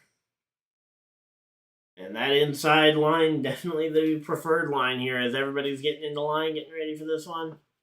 Yeah, decent sized crowd. I was looking up at the grandstands of the turn, but the more I'm kind of thinking about it, the more I think that they probably just didn't sell tickets up there for this race. But it's also not a surprise if they did sell them up there, because again, Xfinity Series crowds are nowhere near what the NASCAR Cup crowd will be tomorrow. So here we go again. Pace car dives for cover, field in the hands of Gray and Gray and Sammy Smith here at the front of the field as we get ready to go. Green, green, green. Green flag is out. 53 laps to go. 53 more times around, and the question is, and the Dash for Cash battle is side by side Allgaier, Creed. And they're going to be going head to head for the $100,000. Speaking of side by side, we got Gray and Sammy Smith dueling it out for the lead of the race. Last week, Justin Allgaier had to win the race to secure his $100,000. This week, it looks like he'll only need to be third. It looks like if he can just beat Creed, which as of right now, there we go. He clears himself in front of Sheldon Creed, and he's got himself a shot here to try and go for the $100,000. But again, if I'm Sheldon Creed, I am not gonna be content with just riding behind him. I'm gonna be on his rear bumper almost every single corner, just bump, bump, bump. Let him know I'm there. Don't try your best not to send him around. And caution flag flies. The 25 of Harrison Burton goes around, and he is.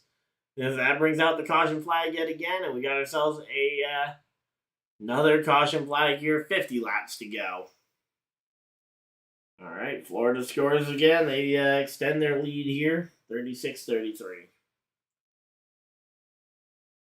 All right, so there we go. We're just chilling out here, but Austin Hill was able to make his way up into the top 10 all the way up to 6th there. So he's in a relatively good shot to try to run for this one. But Harrison Burton, that car, there's not much left there for you to beat off for you to knock off the car there. So please don't try too hard there, Harrison.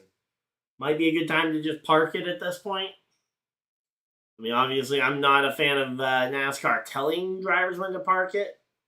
I think that decision should be left up to the team, but this one might be pretty close to the limit for Harrison Burton. So they go to a full screen commercial.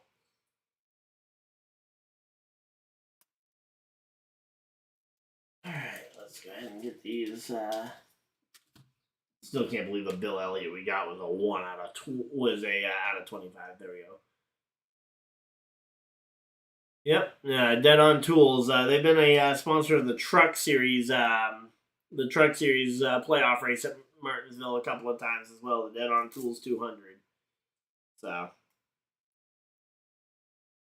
yeah, usually if I'm looking for a tool brand from that sponsors NASCAR, I usually look to DeWalt or Craftsman, but Dead On Tools might have some better deals, and again, they support the sport too, so. So that's one of those things I'm constantly looking for products that sponsor NASCAR. And again, case in point, I've got Body Armor, unironically, sat right there. So there we go. Yeah, we're just chilling out here. Hopefully everybody's having a good time. But yeah, Body Armor, though, is legitimately, I tried it because it was a NASCAR product, and I have absolutely loved it ever since. So, hey, again, sometimes you'll find a product via a NASCAR sponsorship that you might not have tried otherwise. Alright, so yeah, we are just chilling out here. Hopefully everybody's having a good time. So, come on. Alright, 40 seconds left in the first quarter here for Florida up 40-35. Keeping an eye on that one as they get ready to come back from commercial break here. Yep, there we go. Yeah, not sure what other NASCAR sponsors I can pull out of thin air here, but yeah, as I say, definitely whenever I see a company sponsoring NASCAR, I usually, especially if I'm debating between them or a competitor, like a Gatorade versus Body Armor type situation, I will almost always go with the NASCAR sponsored one.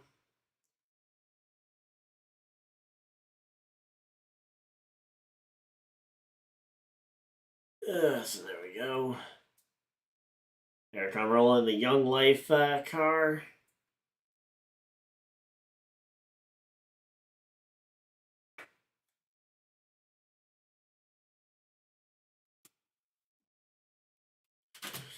Alright, so yeah, we're just chilling out here. Hopefully everybody's having a good time. Let's see. Yeah, I don't think I have any other NASCAR sponsors within reach.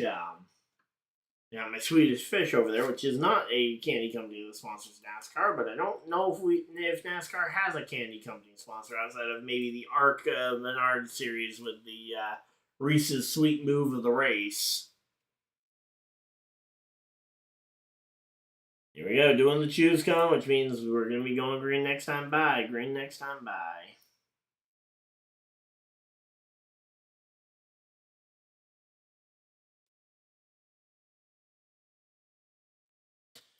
Alright, we are almost done sleeving up the cards that we've opened so far. Again, depending on how the rest of this race goes, we might save that other box for during the Cup race tomorrow. There we go. Ben Rhodes. Is the 17 going to Cup next year? Are you talking about the driver of the 17, or are you talking about the 17 itself? If you're talking about the driver, I don't think Corey Day is moving up the ladder that quickly. He's had a part-time truck and a part-time Xfinity, and now he'll have a part-time Xfinity series season. I think a full-time ride in trucks is what he should be aiming for next year. If you're asking about the driver, if you're asking about if you're talking about the car, Hendrick already has 4 cars up there at the top, and I don't see them dropping any of their current numbers for 17. Not to mention Chase, Chris Buescher and Roush might have something to say about them taking their number. But at the Xfinity level, there isn't a number 17 prior, so there we go. Yep, so, yeah, Corey Day, if you're asking about the driver of the 17, though, again, yeah, he's been on part-time schedules the last 2 years in the truck and Xfinity series, and today's his Xfinity series debut. So, alright, here we go. The 3 fastest lap times so far today. And fastest lap still held by Brandon Jones. Taylor Gray having a close second, and actually Connor Zilic not all that far off either. As we get ready to go back racing here. Looks like they added a lap for, so should be green next time by. We'll be going green 42 to go. 42 laps to go.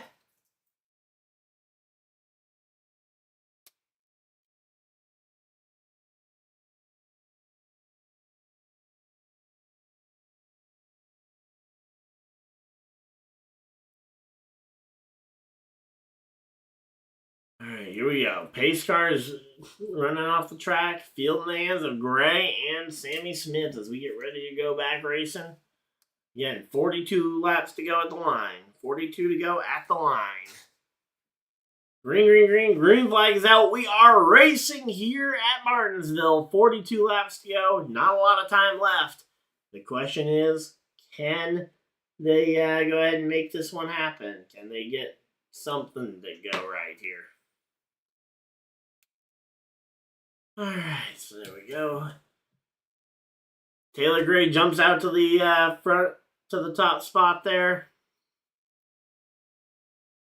And there goes Dean Thompson around. Dean Thompson spins this one around. The 10th caution today.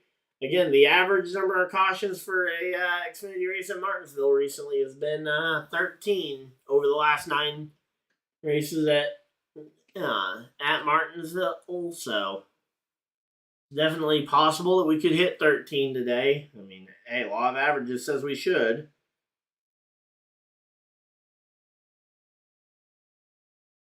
Where's our there it is, the Bill Elliott parallel. Alright, so again, caution flag coming out here. Chilling out here. Hopefully everybody's having a good time. Alright, let's see. What happened to Dean Thompson here? Dean Thompson and Sam Mayer, it looks like, made contact. So Dean Thompson cuts in front of... Oh, no! Dean Thompson cuts in front of Mayer, and then he's already slipping out from behind him before Mayer even gets to his rear bumper.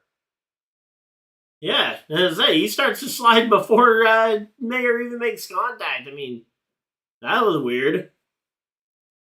Hey, car enthusiasts, there we go. Let's get this win, JRM. Hey, I would love to see I'd love to see Allgaier jump up here, get this win.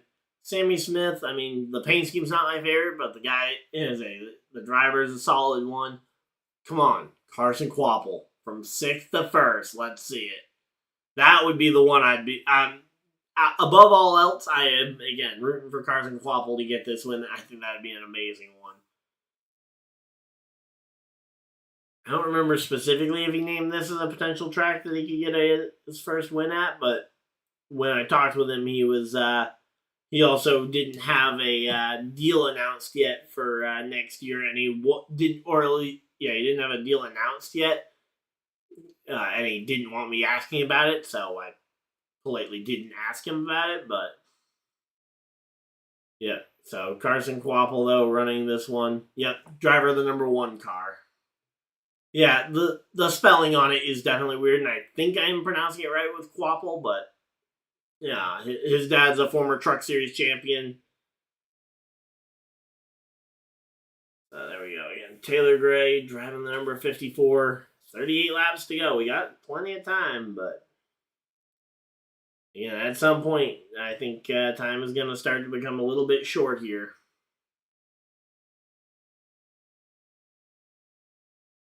Oh, we get it. Did we get another ad, or was it an ad that was placed on the stream? Because sometimes I don't see the ads coming. I try and give you guys ad break, a fair amount of whenever I see an ad coming up in a really inconvenient spot, I try and make sure I skip them. But there we go. All right, so Brandon Jones driving the number 20. Yeah, there we go. Carson Kvapil, 18 stage points earned today. 2nd in stage 1, 2nd in stage 2, and now he's in the 6th position. Hopefully he can get to that spot number 1 for the end of this one. So there we go. Austin Hill got 4 stage points in stage 1, ended up missing out entirely in stage 2, but there we go. Now 1 to green. They're getting the 1 to green sign here.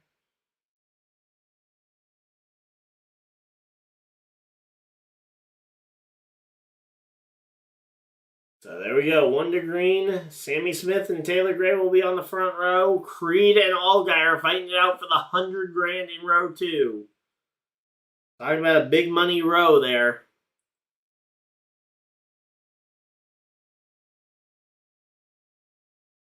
Alright, so there we go. Again, we're getting ready for this restart. Hopefully you guys are excited. I know I certainly am. If you guys are excited, hit the like button and subscribe for more. Again, we've been doing these types of streams for a couple of years now. No signs of stopping anytime soon, although I will be missing at least one NASCAR Cup race this summer, as I will be out of town the week of the Texas race. But hey, if there's a week to miss, it would be the Texas Motor Speedway. Here we go. Green, green, green. Green flag is out. We are racing here once again. Sammy Smith and Taylor Gray on the front row. The 2 drivers racing for the Dasher cash right behind them. Allgaier, Creed, side by side, and Allgaier, he's got the edge here. He's going to try and see if he can get out in front of it. Sheldon Creed right on that back bumper of the 8, trying to make whatever he can happen here. Now let's see, down into turn number 1. I'm not... Oh, there's the 1 car of Carson Kvapil and the 2 of Jesse Love going around and up into the outside fence. Honestly, that wreck could have been a whole lot worse than it was. But yeah, there goes Carson Kvapil around. Oh, come on! Are you kidding me, Jesse Love? Jesse Love just drove nose into Carson's front end, and oh, he might have knocked out his own radiator though doing that. Based on the amount of smoke we're seeing out from underneath that 2 car, he might have knocked out his own radiator by running in with the nose-to-nose contact with the number 1 car. But they both had relatively soft crashes, especially with the 1 car outside of the bump from the 2 that ended up leading to that one. And actually, it was the 16 that bumped the 2 into the 1, so it wasn't even Jesse Love's fault that the wreck happened. Then they end up nose to nose, and then Love just accelerates it right into the 1 of Carson Kvapil, and leads to some serious damage there for Jesse Love. Jordan Love is a Packers quarterback. Yes, there we go. So, yep.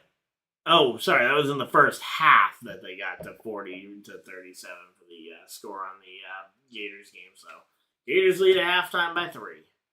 And there's Jesse Love climbing out of the car. Again, I think he knew his day was done at this point. And hopefully Carson Quapple will be able to run back up there. But I think at this point, any sort of comeback is going to be pretty improbable there. Didn't France Jr. get... I think you're talking about Brian France. So it was Bill France Sr., Bill France Jr., and then Brian France was the one that had the issue with, I don't remember if it was pills or something else, but he got an OUI like the day after Chase Elliott got his first career win at Watkins Glen. I think he was on Oxy, maybe, might have been the thing he was on. Although I think he still to this day denies it and says that he was just drinking a soda or something with the issue, but yeah, Brian France is by no means a saint, but as far as I know, he's basically been out of the sport ever since that OUI, and really a lot of it's been between Jim France and Ben Kennedy have been the two guys basically running the show over there for the last couple of years. So, what do you guys think? One more box today? Since we're going to commercial break here, probably going to have to sweep that one. Let's go ahead and open it up and see what we get. Would love to find some more NASCAR cards at my own Walmart, but Walmart hasn't carried NASCAR cards in a while, but luckily GameStop carries them because I love NASCAR cards. And NASCAR in general, so there we go. Yeah, Bill France Jr. and Sr. were both great for the sport. Bill France Sr. was the one that started it all back in what was it, the late 40s, early 50s when NASCAR got going, and then Bill France Jr. led it through the 80s and 90s, and then Brian France came in the 2000s, I believe. So they're coming back from commercial break. We'll get at least one or two packs opened up here. Let's see what we can get.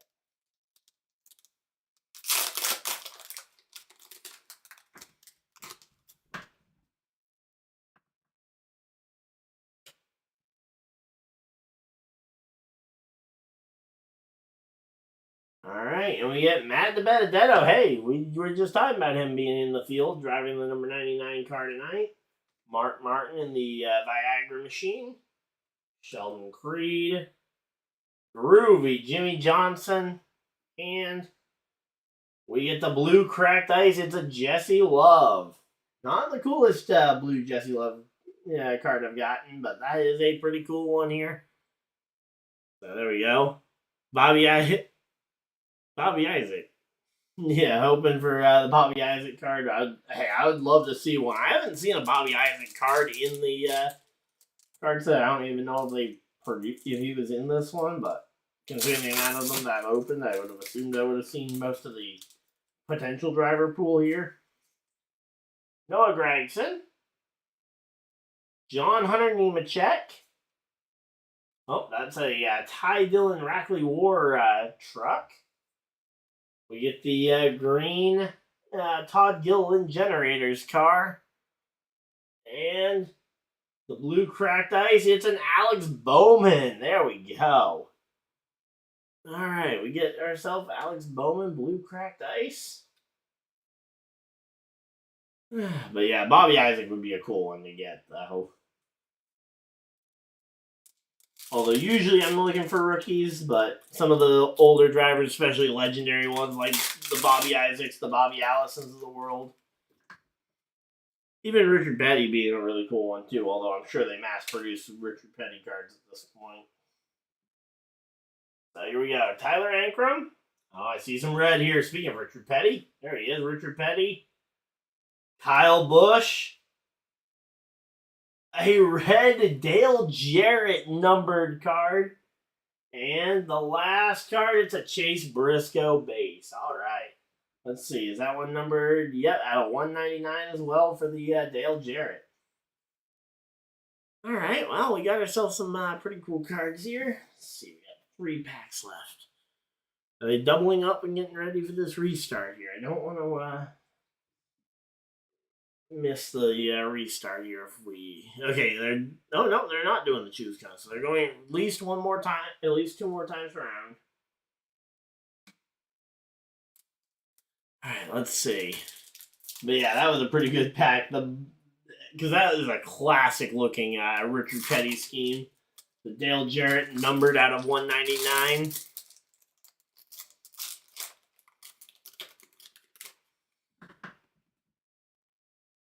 Yeah, some great packs. Here we go. We got Matt Kenseth, Tony Stewart, Bobby Labonte. There's a blast from the past. Nick Sanchez driving the number 48 car today. And a blue cracked ice Clint Boyer. All right.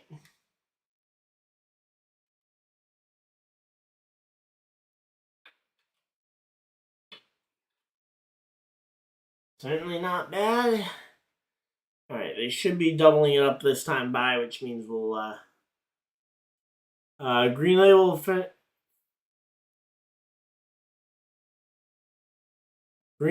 finish second gets what?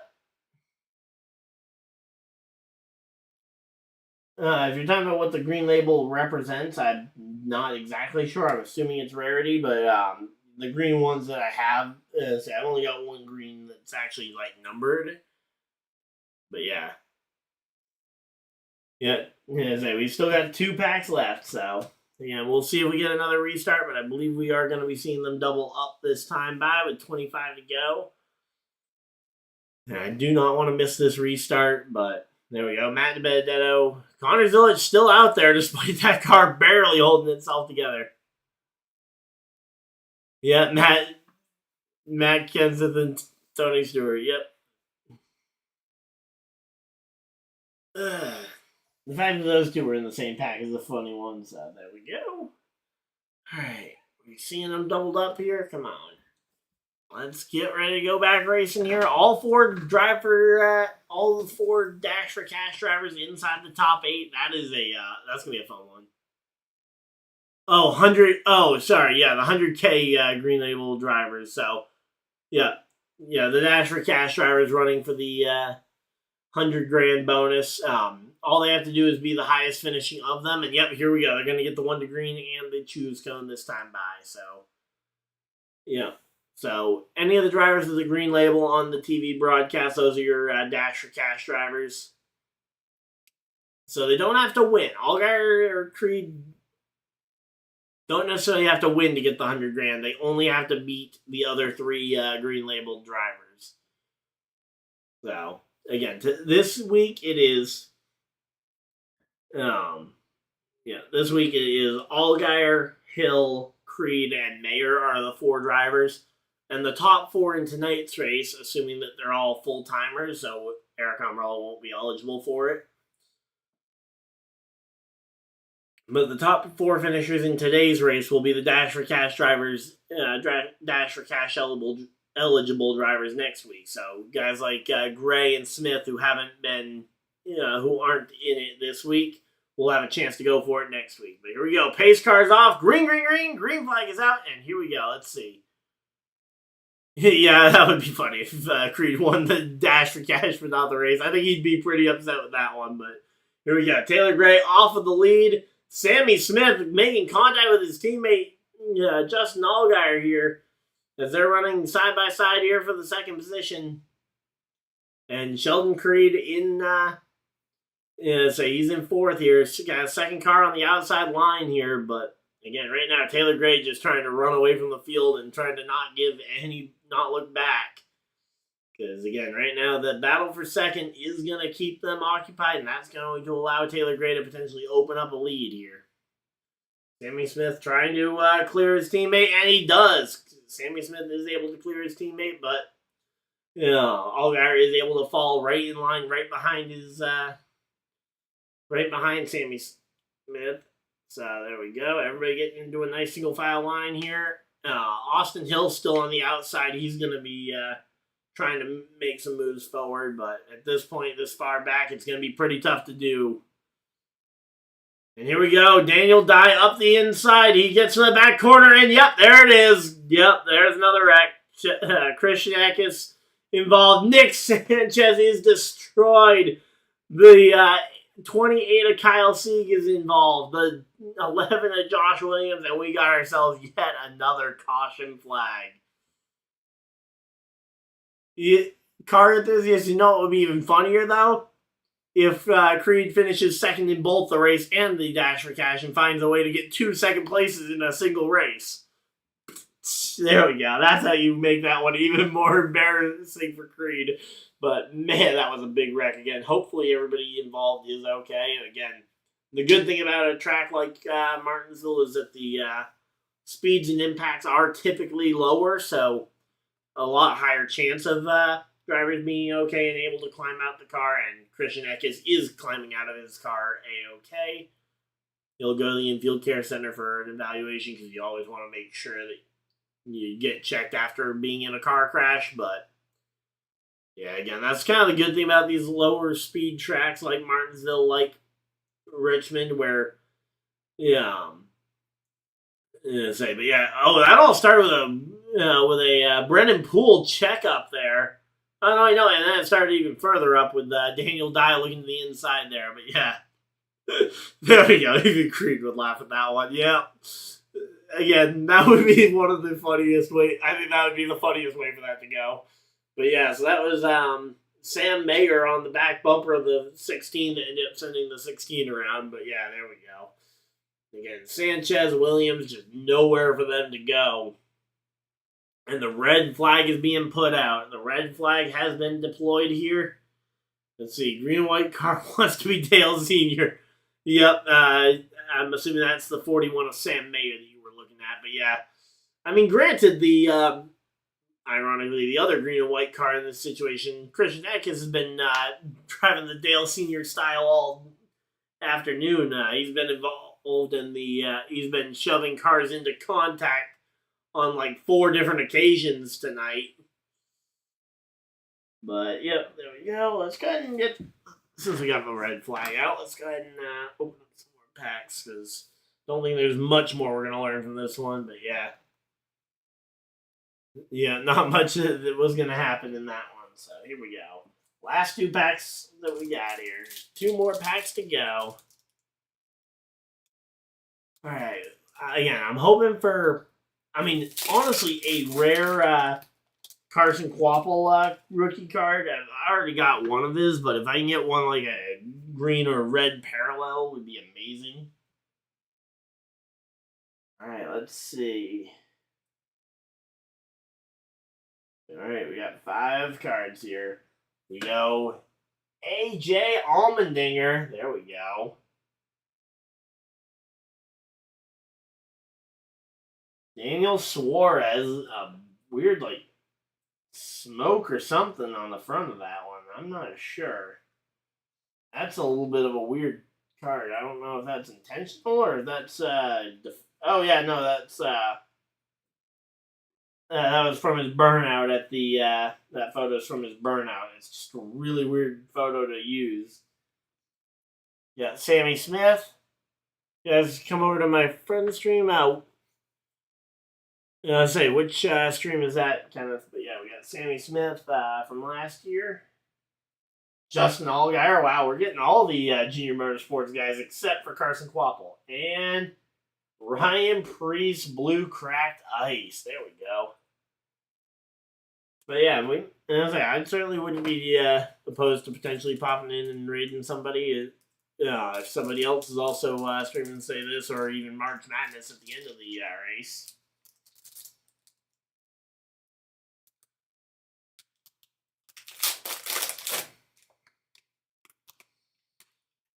And last pack. Some last pack magic here. We get Raja Caruth.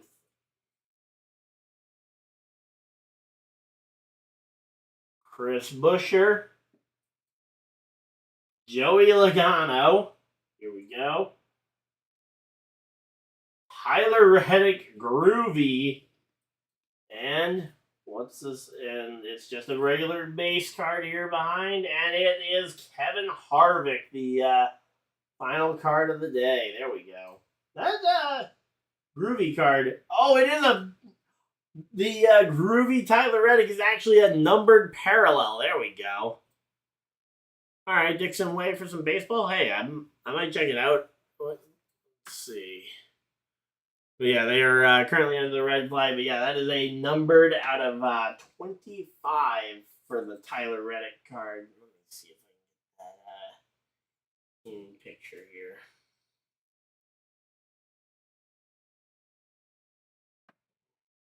The number's in a really weird spot right up here by my thumb. Get it to reflect off the light just right. But yeah, no, 1 out of 25. And it's card number 16 of them. Alright, well, let's go ahead and get this sleeved up first before I go ahead and do anything that might damage the card.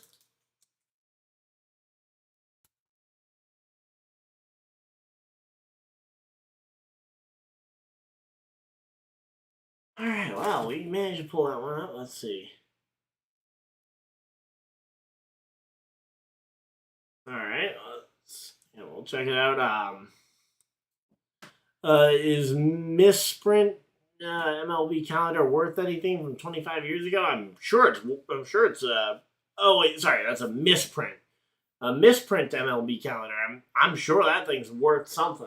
I couldn't tell you what the value is. I'm not the best when it comes to knowing the value of those, but yeah, the Suarez card, it could be, but after looking at the photo on the back, it's the photo that they used is from his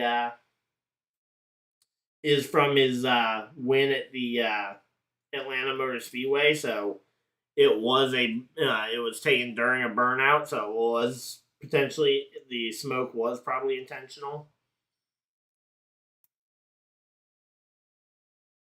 Although I'm still convinced the Jesse Love card I pulled last stream or last week is a misprint potentially because there's supposed to. I'm almost certain that one is supposed to have a rookie marker on it. It's a 2024 card. Let's see.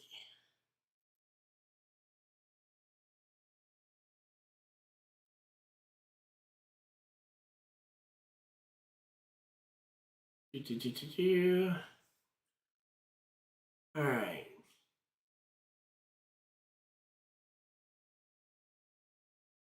All right, is he doing the Braves San Diego game? I'm assuming that's the right one. Okay, yeah, I see him in there. Okay.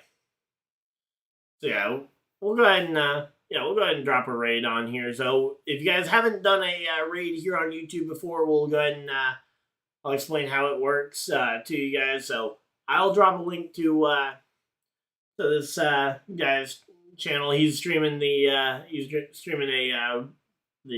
Braves game going on right now. We'll go over there, share some love, give some likes if you guys enjoy the content. Maybe subscribe if you guys enjoy his baseball coverage, and basically just share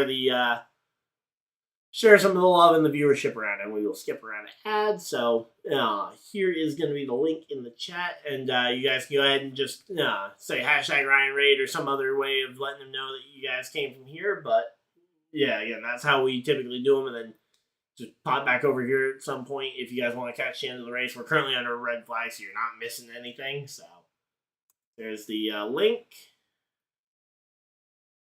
And yeah, let's go ahead and let's Ryan rate it up here. There we go.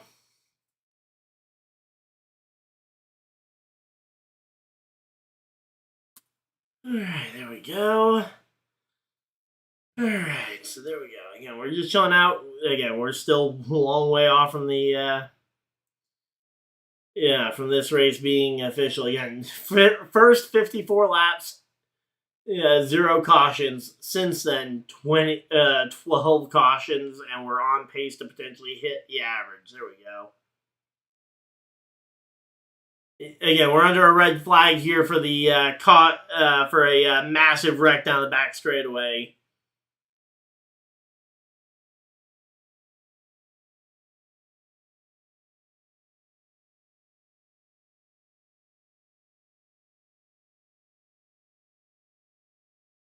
All right, so there we go.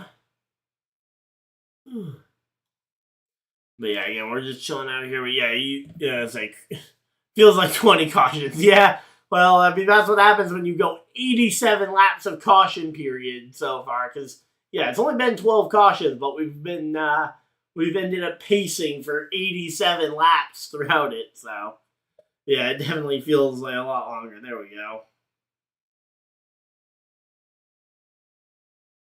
Oh. But yeah, so again, go over there, show him some love, and then again, if you guys are, you're not gonna miss much here because again, we're still under the caution flag.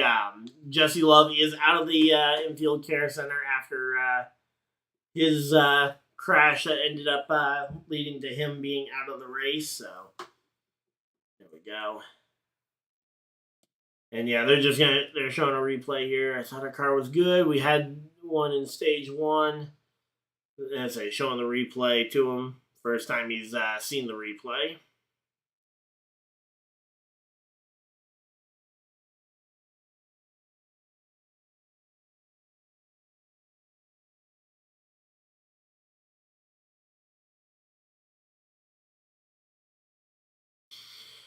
Alright, so there we go. Yeah, we're just chilling out here. Hopefully everybody's having a good time. But yeah, this this race has definitely turned into a bit of a wreck fest. So on the positive side, we've gotten to open some pretty cool cards, including this Tyler Reddick Groovy card that's numbered out of 25. But hey, we've gotten a chance to actually have some pretty good fun with the chat. Again, I very much appreciate having a nice active chat. Because most of the time when I'm streaming these things, honestly, the trying to fill the air when it feels like sometimes I'm talking to nobody out here. So there we go. Kyle Busch said it. Did I miss a Kyle Busch quote, or is that something from Twitter or something? All right, so there we go. Yeah, we're just chilling out here. Hopefully, everybody's having a good time.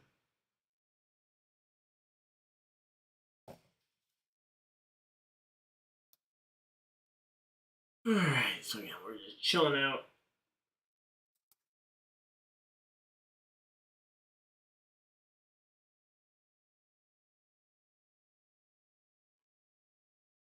Uh, 23 XI. I know every inch of the new shop. Okay, hey, that's pretty cool.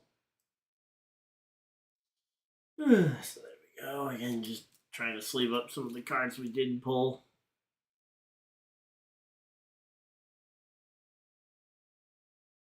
All right, nice. You helped build it. Nice. It was always cool to see the NASCAR community. And we just got the red flag lifted. Now we're down to just a yellow flag here, but it's cool to see how many people are involved in the community from the North Carolina area. Same thing with the ARCA series, and that's one of those reasons why I love streaming the ARCA races a ton. Is the fact that you get to kind of you get to see and hear some of these stories of these people who are just normal 9-to-5ers, not all that different from guys like you or me or your local mechanic down at the auto body shop, and they're out here also getting a chance to race a race car. So again, really cool opportunities that expand themselves. I can't wait to move down to North Carolina. I'm hoping to move down there in the next couple of years, but yeah, I'm excited. I love the area around North Carolina. The weather's amazing. Hopefully I won't have as frequently mid-March snowstorms like the one we got last night, but technically this morning. And supposedly we're getting more in. There we go. Nick Sanchez out of the thing. So there we go. Yeah, we are chilling out here. Just sleeving up some cards. There we go. Saw Denny 12 or 15 times. Never saw MJ. Yep. Not surprised that Michael Jordan wasn't really there too frequently for the race shop, but because he does have plenty of other places that he needs to be in addition to that. But the fact that we get to see him most weeks at the racetrack on race day is pretty amazing.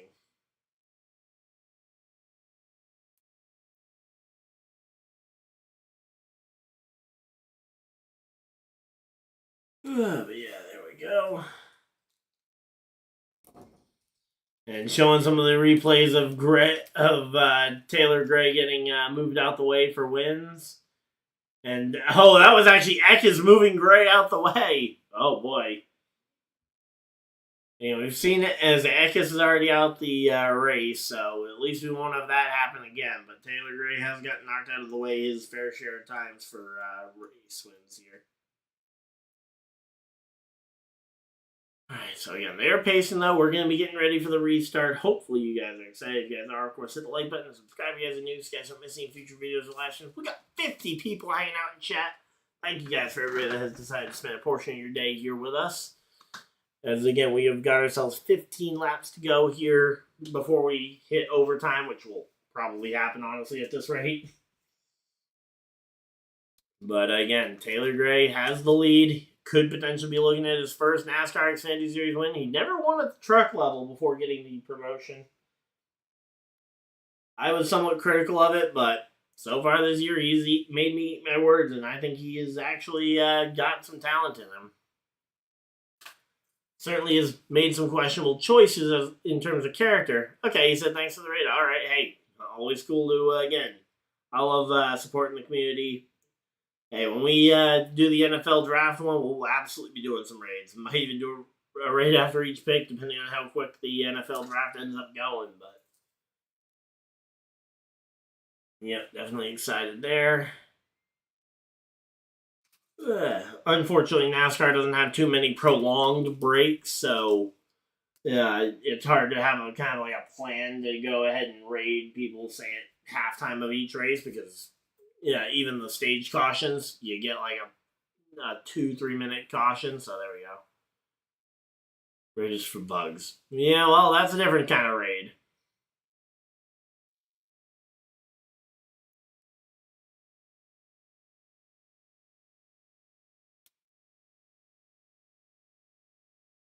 Alright, so they've done the choose count. They should be going green this next time by. And we will be set and ready for a restart here.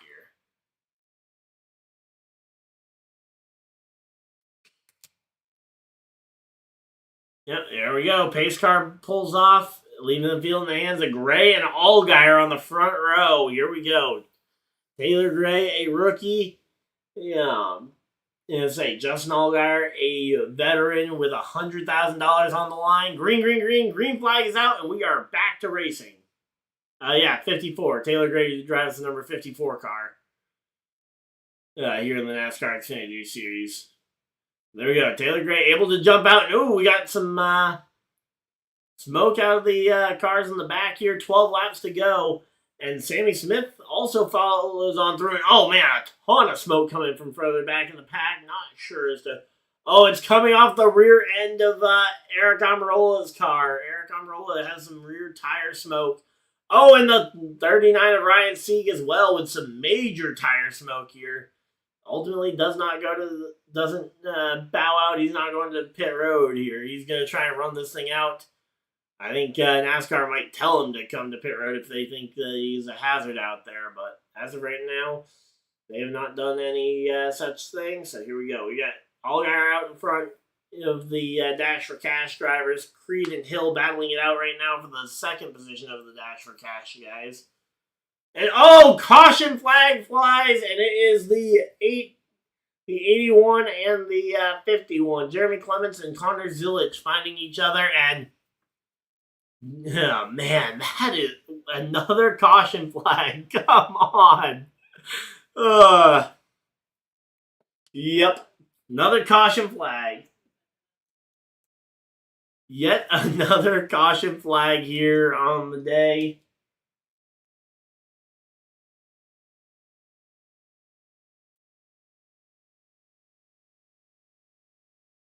But yeah, so that one, and William Sawalj getting a decent hit on the wheel there too, but Carson Quapple able to wiggle out the way there.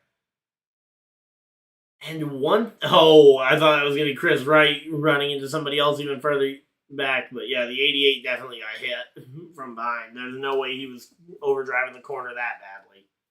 Yeah, so William Sawalj in the 18 ran into the back of the 88, so yeah, that was William Sawalj that ran into him. And yet another caution flag and yet another chance for us to basically just hang out here. Hopefully everybody's having a good time. Feel free to drop me some of your guys' predictions for the NASCAR race tomorrow. Would love to hear some of your guys' predictions for it. And hey, we'll be able to revisit them tomorrow when we do the Cup Series stream. Alright, so there we go again. Allgaier in third, still in the dash for cash position, but Hill is not far behind, and again, they've had very similar ones. And Sammy Smith was able to snag the fastest lap award at some point there. All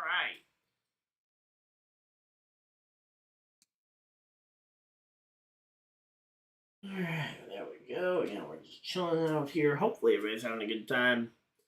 Again, this race definitely taking a little bit of a turn from the very clean, no cautions in the first 50-something laps.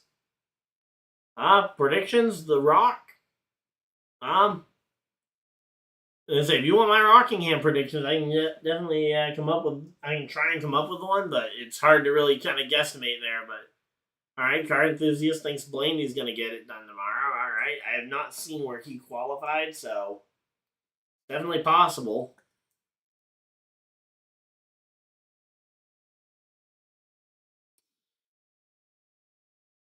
All right, there we go.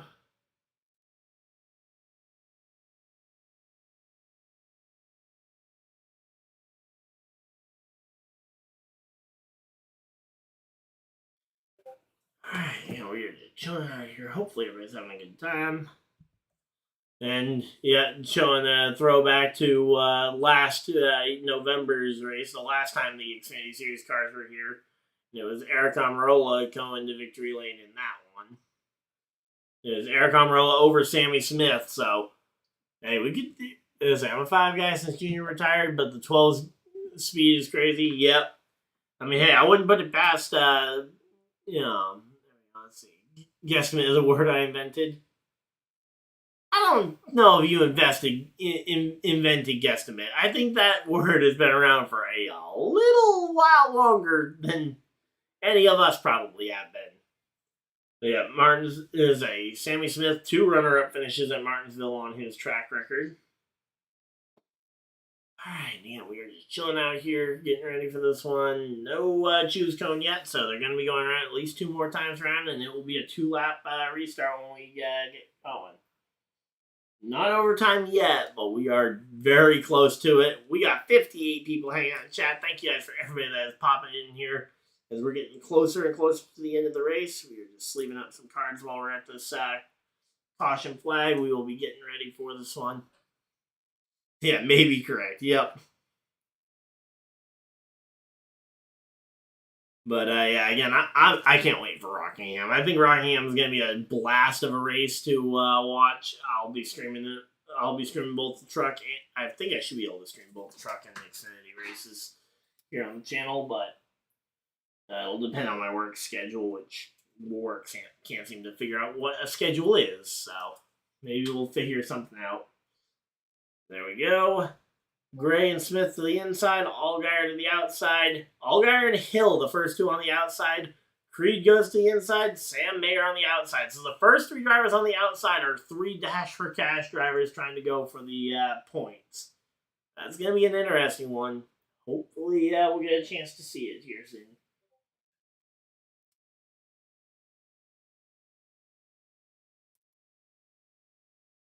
All right, so 3 to go. So it'll be a natural 2 to go.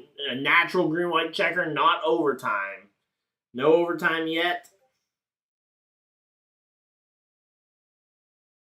All right, here we go. Pace car is off. Field in the hands of Taylor Gray and Justin Allgaier. Let's get ready to go. Here we go. Here's again, 2-lap restart here. Green, green, green. Green flag is out. Taylor Gray in control of the field here. Justin Allgaier trying to hold on. No, Justin Allgaier gets hit. He manages to hang on just about, but Sammy Smith sneaks through, and he's going to have a shot at the win here. Sammy Smith sneaks through on the inside as Justin Allgaier gets hit on the rear. 3 wide for the lead. And Sammy Smith drives off the corner, and caution flag flies.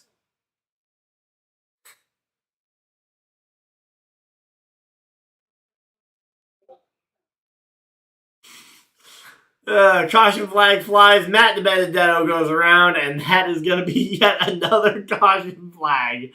Caution number 14. We have now passed 100 laps of caution in a 250-lap race. You can only laugh at it at this point because it is. They were feet away. They were a mere probably 100 feet away from the start-finish line when the caution came out. Man, he almost snuck through there. And again, Hill with a really bad restart on that top end. Gray got really loose off a push from the 8 of Sammy Smith, pushed him up the track and left the room for him. Oh, and that's been happened all the way back in turn 1 and 2. So they let him race, but ultimately realized that there was going to be cars still in the way when they came back around to it. But, man, come on.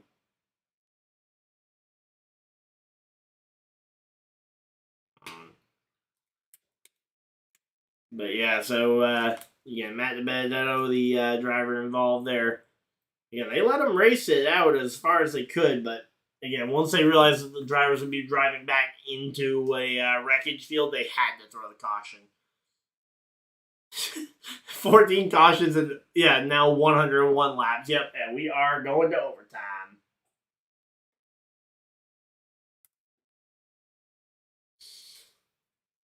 Yep. Man. Again, what can you do but laugh? I mean, it's not like we can control it. And literally 4 through 7 are the 4 Dash for Cash drivers. They are all running 1, 2, 3, and 4 right behind the front 3. So again, the Dash for Cash battle is going to be good. The battle for the win, whenever it eventually happens, the battle for the win will be insane.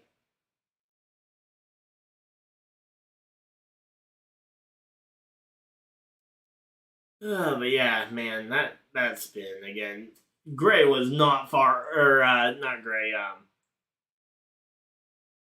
Sammy Smith was not far away from potentially getting the white flag, which would have ended the race if he'd been able to get that white flag before the yellow came out. But ultimately, we're going to re-rack him and do it again. So let's see if they can go ahead and find a way not to crash within 30 seconds of the restart this next time by.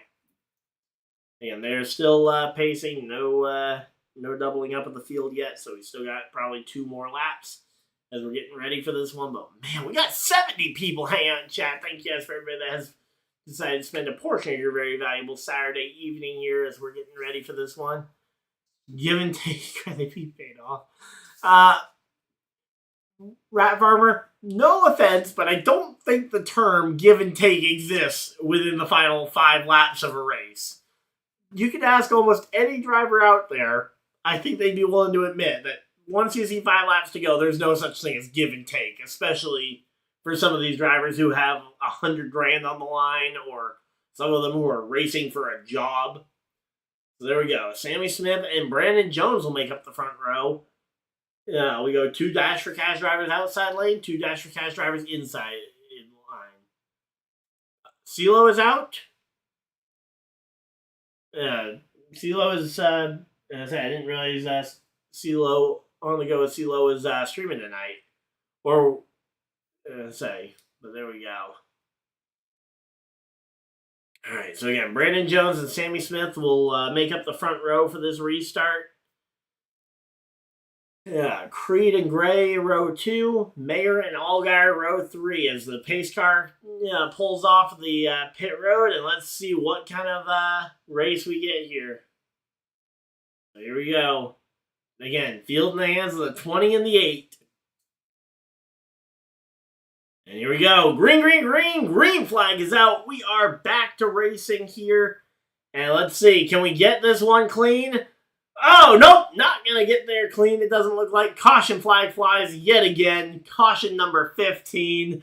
And we are, as I say, the yellow flag is back out. And again, this time Taylor Gray off the corner. No, they're going to throw the white. They threw the white. What?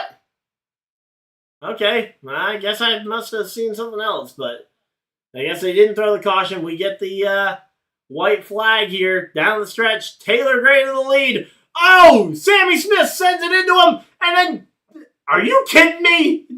Allgaier sends it into his teammate, and they wreck behind. Austin Hill sneaks through, and the checkered flag is out. Austin Hill, Sheldon Creed, Allgaier, Brennan Poole coming home in the top 5. Sam Mayer also coming home 5th. What did I just watch?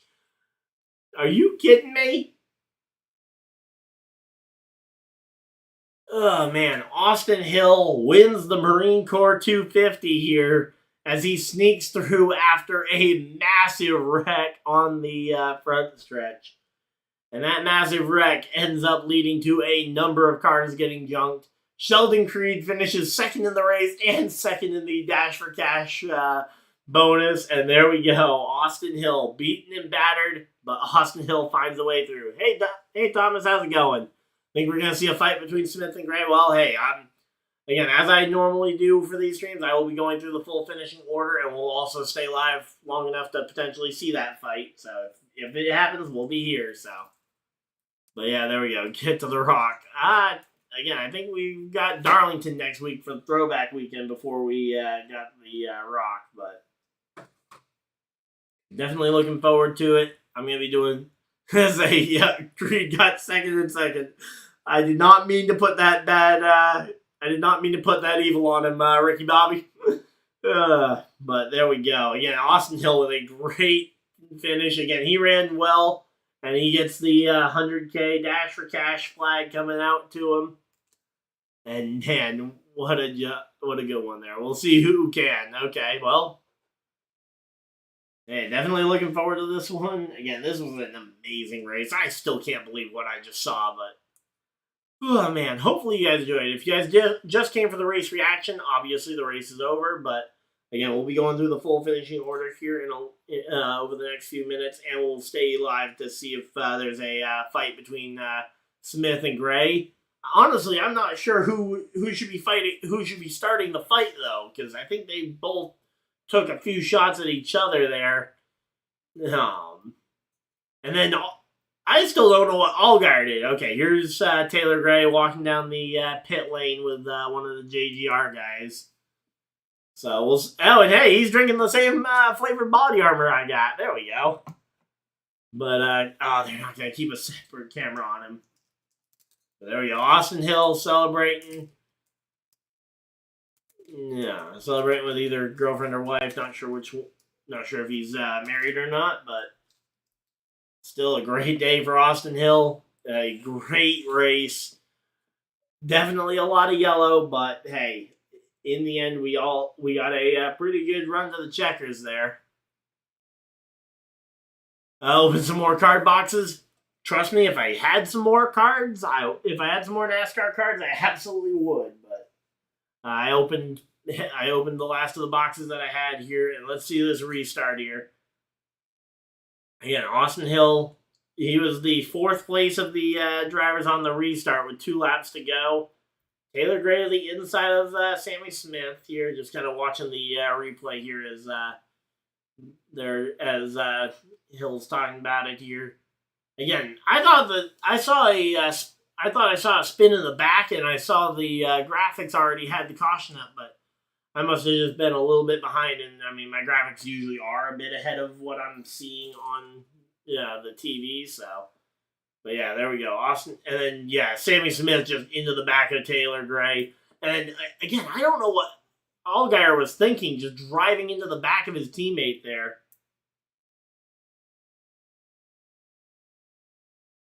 But hey, depending on what my oh wait, no, I want to say GameStop won't be open when I go on lunch break tomorrow. I was gonna say if I can get over there on my lunch break, I can see if they have packs of NASCAR cards tomorrow before the race. But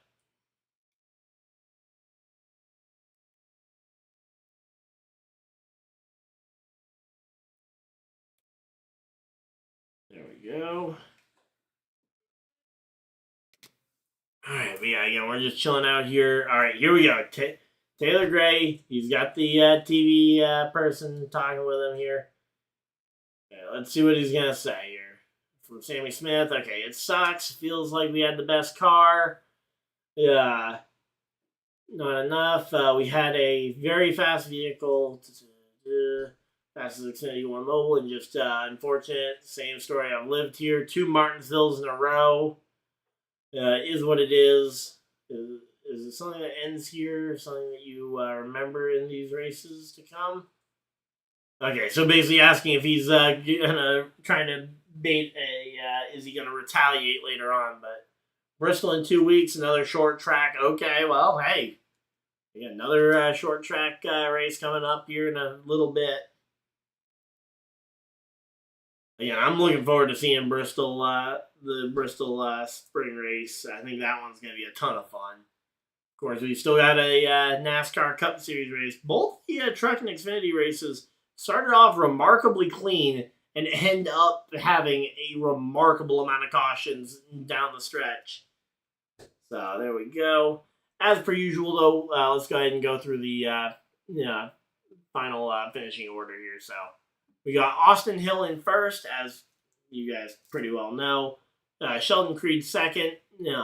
Third was Justin Allgaier. Fourth, Brennan Poole. I want to give a big shout out to Brennan Poole. Stayed in it all day long, manages to come home inside the top 5 after all the chaos that we saw. Fifth place will be Sam Mayer. Sixth place, Dean Thompson with a good run. Daniel Dye, 7th. Ryan Sieg in the 8th position. Chris Wright comes home in the 9th. And rounding out your top 10 will be Sammy Smith tonight. So Sammy Smith came home in the top 10 after all that. Jeb Burton, 11th.